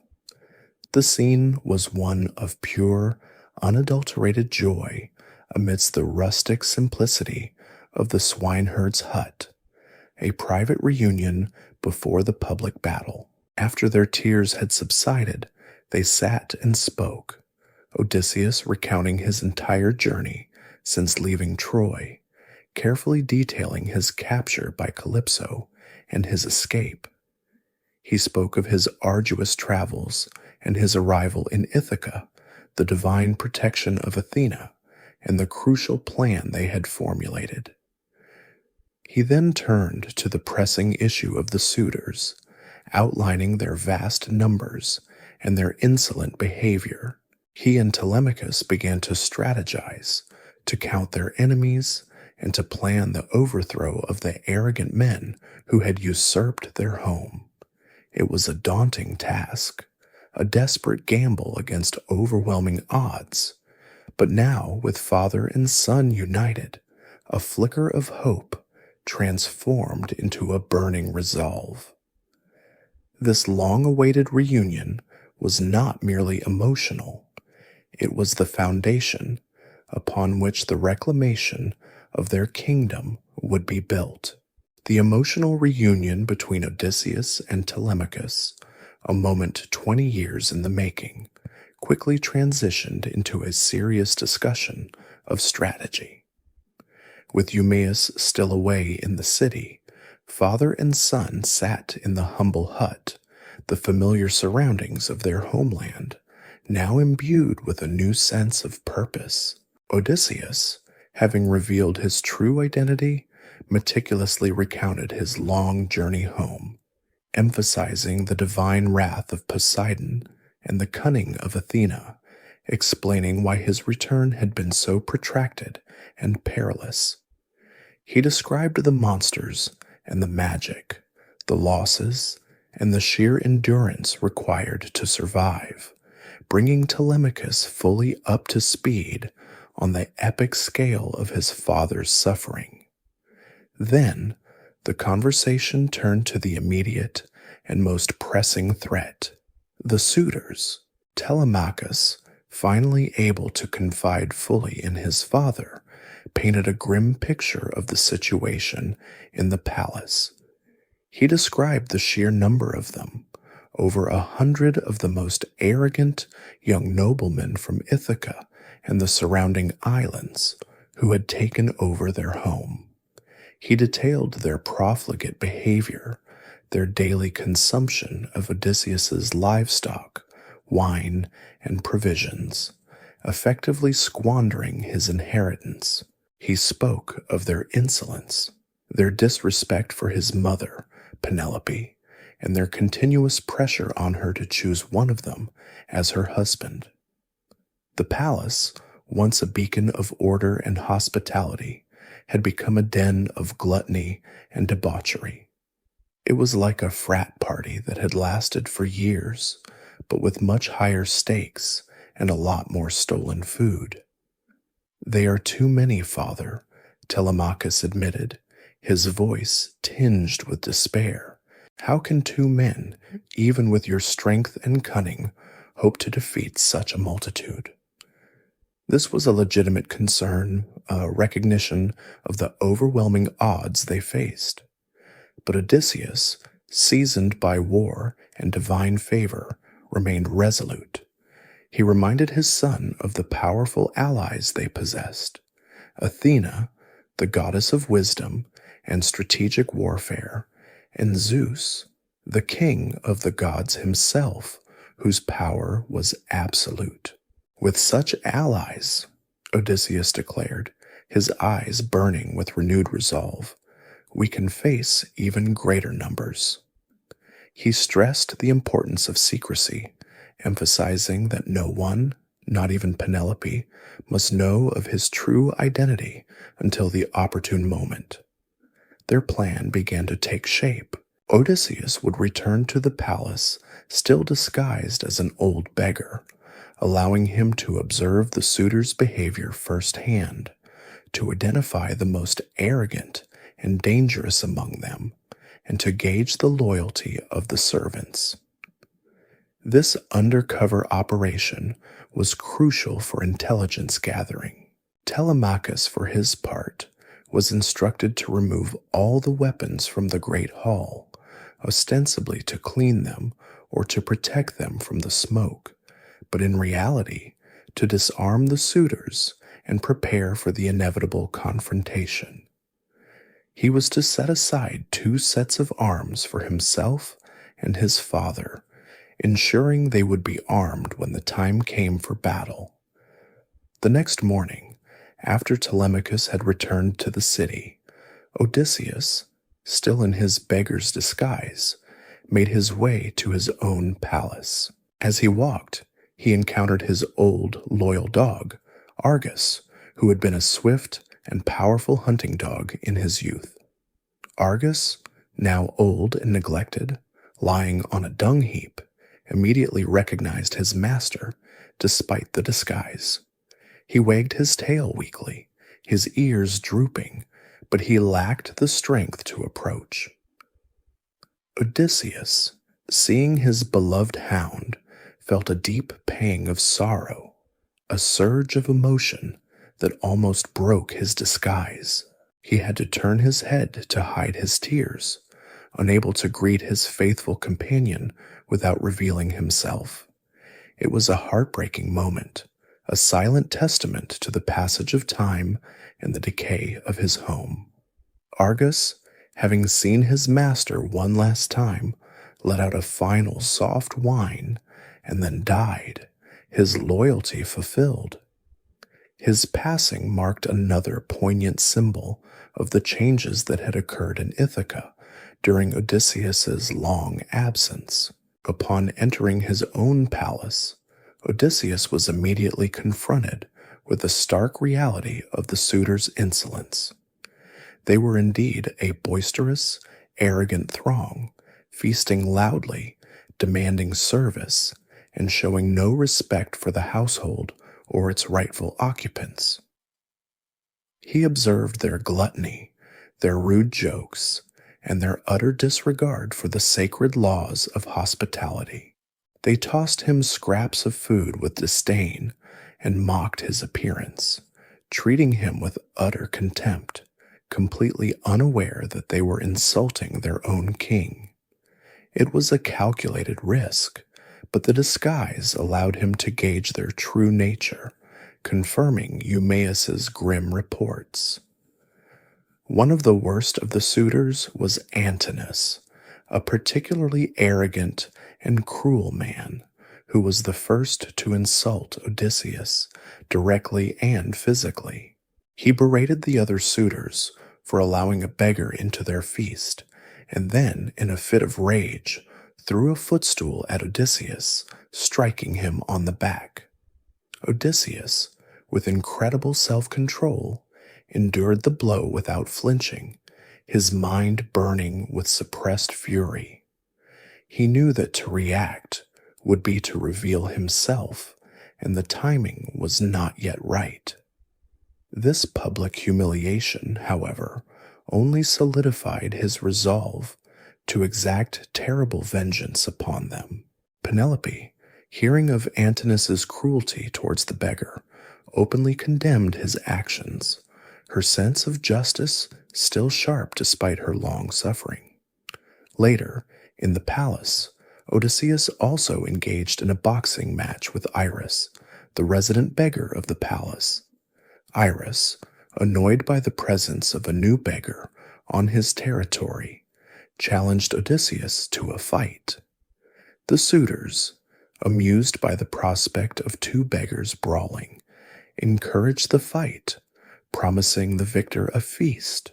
Odysseus, still disguised, easily defeated Iris with a single, carefully controlled blow, breaking his jaw but not killing him outright.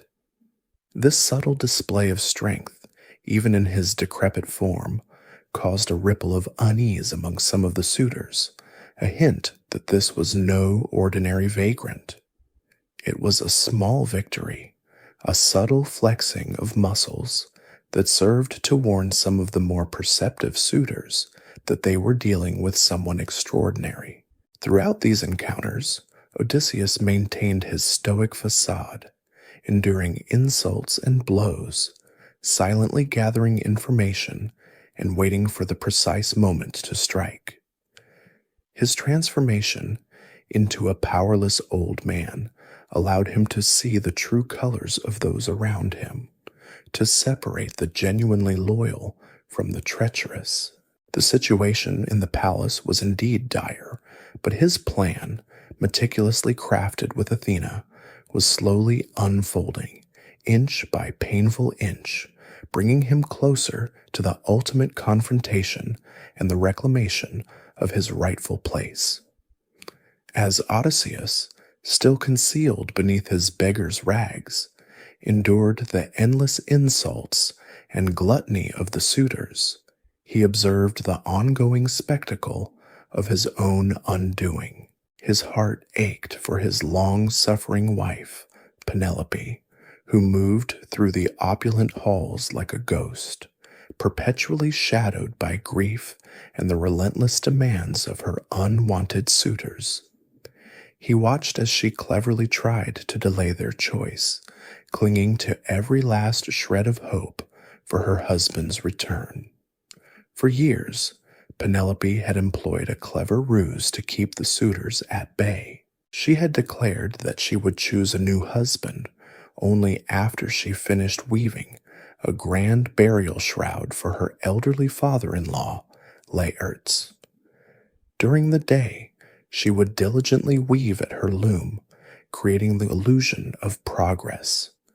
But each night, under the cover of darkness, and with the loyal assistance of her handmaidens, she would secretly unweave a portion of her day's work, undoing the intricate threads she had laid. This ingenious deception worked for 3 long years, buying her precious time and maintaining a semblance of control over her own fate. It was a brilliant, subtle act of defiance, a quiet battle fought with thread and loom. You know, like when you tell your friend you're almost ready to go out, but you've actually only just started picking out your outfit. However, her clever trick was eventually exposed by one of her disloyal handmaidens, likely bribed by the suitors, or simply eager for an end to the prolonged uncertainty. The suitors, furious at her deception, became even more insistent, their pressure mounting, their demands for her to choose a husband growing more aggressive. Penelope found herself in an increasingly desperate situation, her options dwindling, her hope beginning to fray at the edges. She prayed constantly to the gods for guidance, for a sign, for an end to her torment. One evening, Penelope, intrigued by the tales she had heard of the wise old beggar, sent for him. She wished to question him, hoping he might have news of her long-lost husband, or at least offer some comfort in her despair. Odysseus, still maintaining his disguise, agreed to speak with her. He sat before his own wife, a painful proximity, listening as she poured out her heart, recounting her grief, her loyal devotion to Odysseus, and her desperate plight at the hands of the suitors. He listened to her speak of her dreams and fears, the subtle nuances of her despair, knowing all the while that he was the very man she grieved for. It was a profoundly intimate, yet agonizingly distant conversation, a true test of his self-control. Penelope, ever the shrewd and discerning woman, tested the beggar. She asked him to describe her husband, seeking details that only Odysseus himself would know. Odysseus, drawing upon his own memories, described himself with precise and accurate details: the purple cloak she had woven for him, the golden brooch shaped like a hound and a fawn, the scar on his thigh. He recounted a fabricated story of meeting Odysseus years ago, subtly weaving in elements of truth that resonated deeply with Penelope.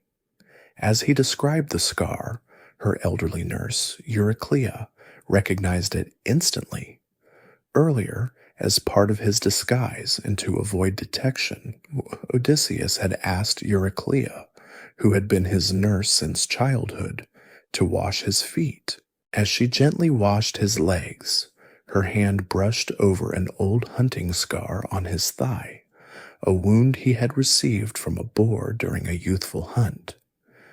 The moment her fingers traced the familiar outline of the scar, recognition flared in her eyes. Her old hands trembled, and she gasped, nearly dropping his foot into the basin. She looked up at him, her eyes wide with disbelief, the truth dawning upon her. Odysseus quickly silenced her, clamping a hand over her mouth, warning her with a fierce whisper that she must not reveal his identity to anyone under any circumstances. Euryclea, fiercely loyal, swore to keep his secret, her heart overflowing with joy at the return of her beloved master. This secret recognition served to confirm his identity to a trusted few, solidifying the inner circle of his allies. As the days passed and the pressure from the suitors became unbearable, Penelope finally announced a contest, a desperate measure that she hoped would bring an end to her torment, and perhaps, by some miracle, even signal a divine intervention. She declared that she would marry the man who could string Odysseus's great bow and then shoot an arrow through the holes of 12 axe heads lined up in a row. This was a legendary feat of strength and skill, one that only Odysseus himself had ever been capable of performing. The suitors, despite their arrogance, were eager to try, each convinced that he would be the one to claim Penelope and Odysseus's kingdom.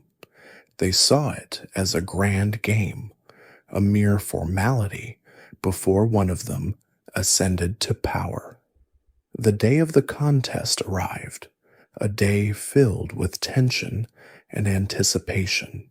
The suitors gathered, boisterous and confident, each trying his hand at stringing the mighty bow.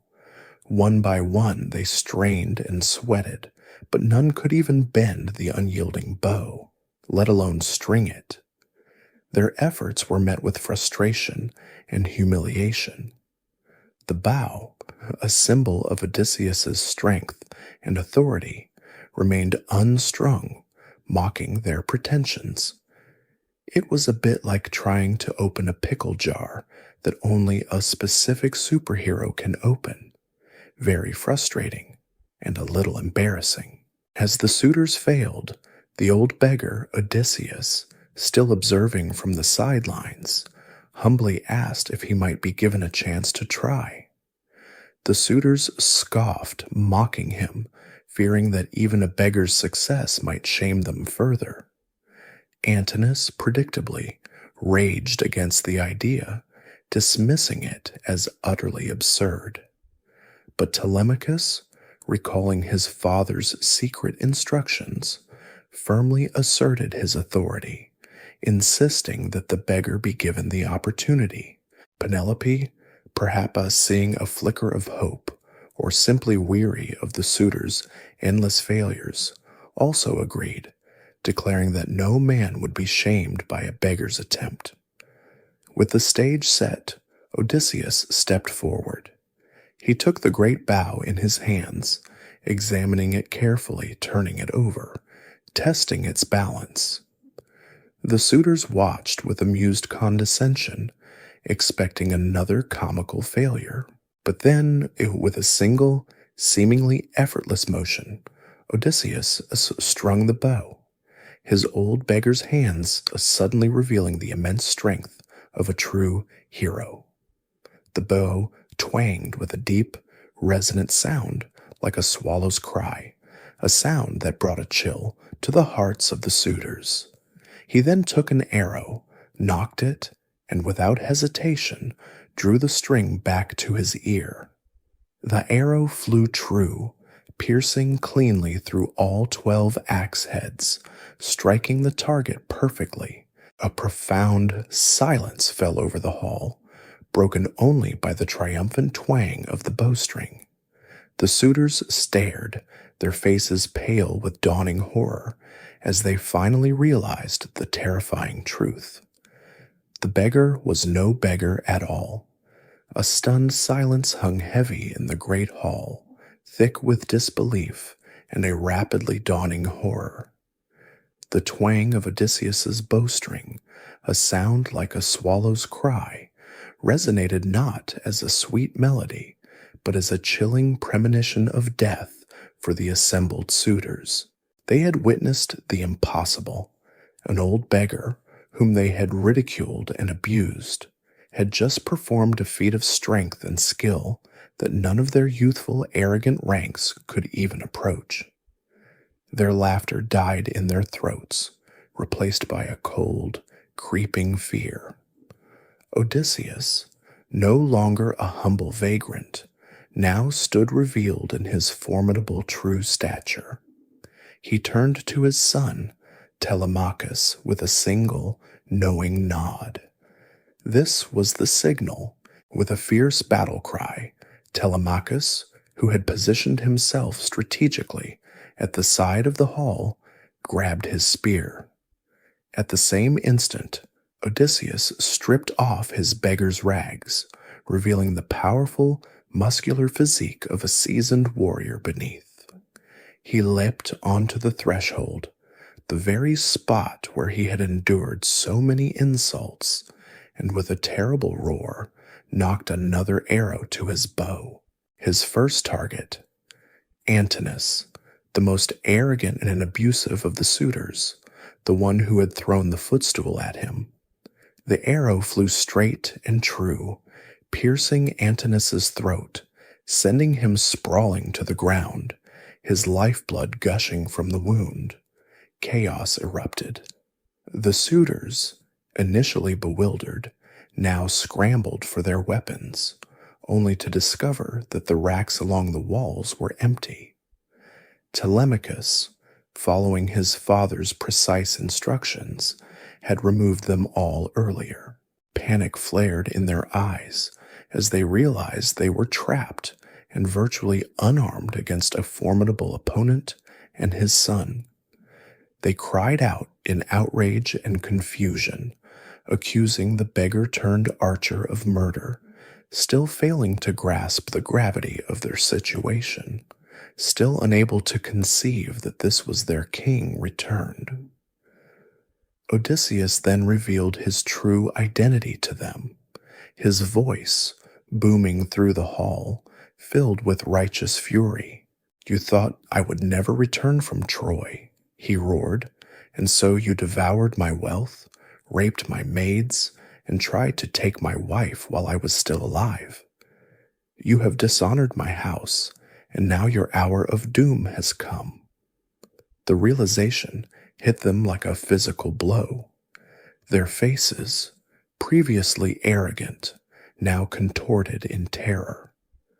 They were not facing a mere man, but a god-backed king, returned from the dead to exact his vengeance.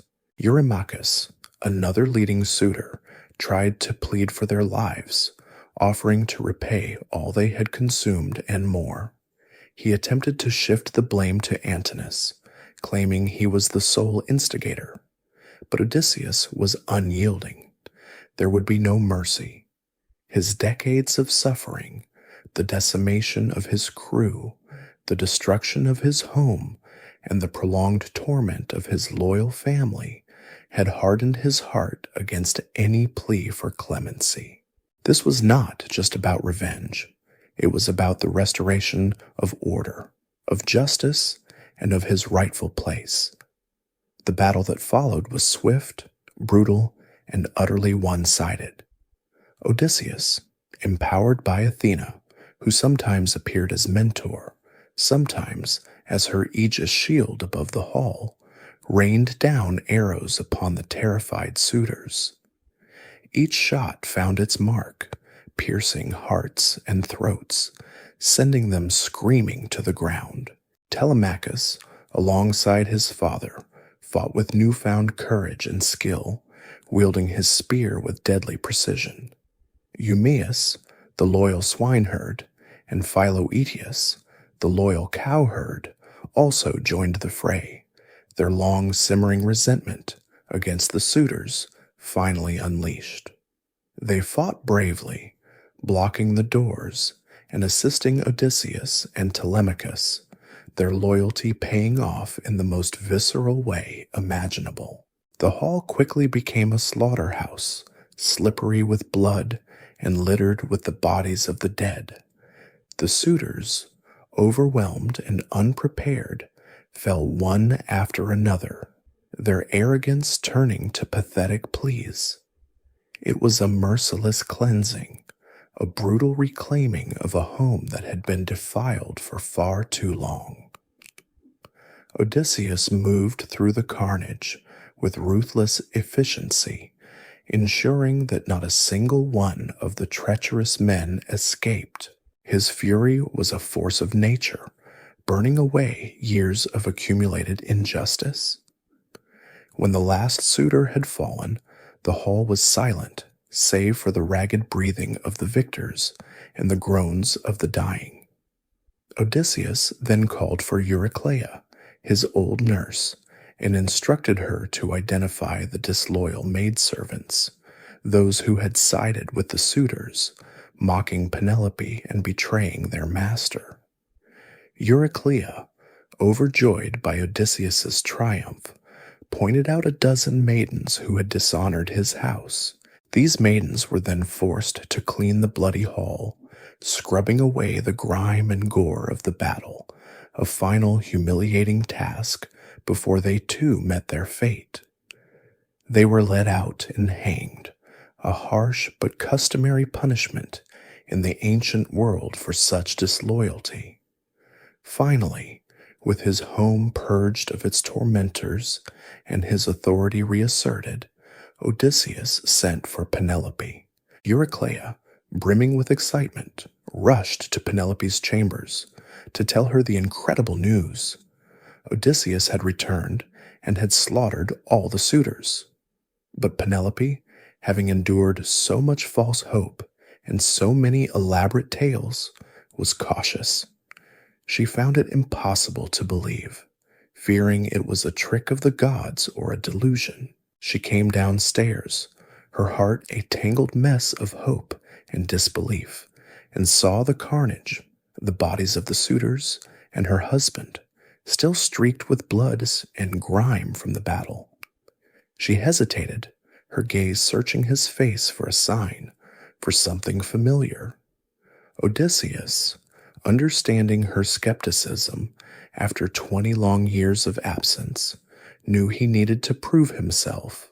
He instructed Euryclea to move their marriage bed, a massive, ancient bed that he himself had carved from the trunk of an olive tree, its roots still firmly planted in the earth, serving as an immovable foundation for their chamber.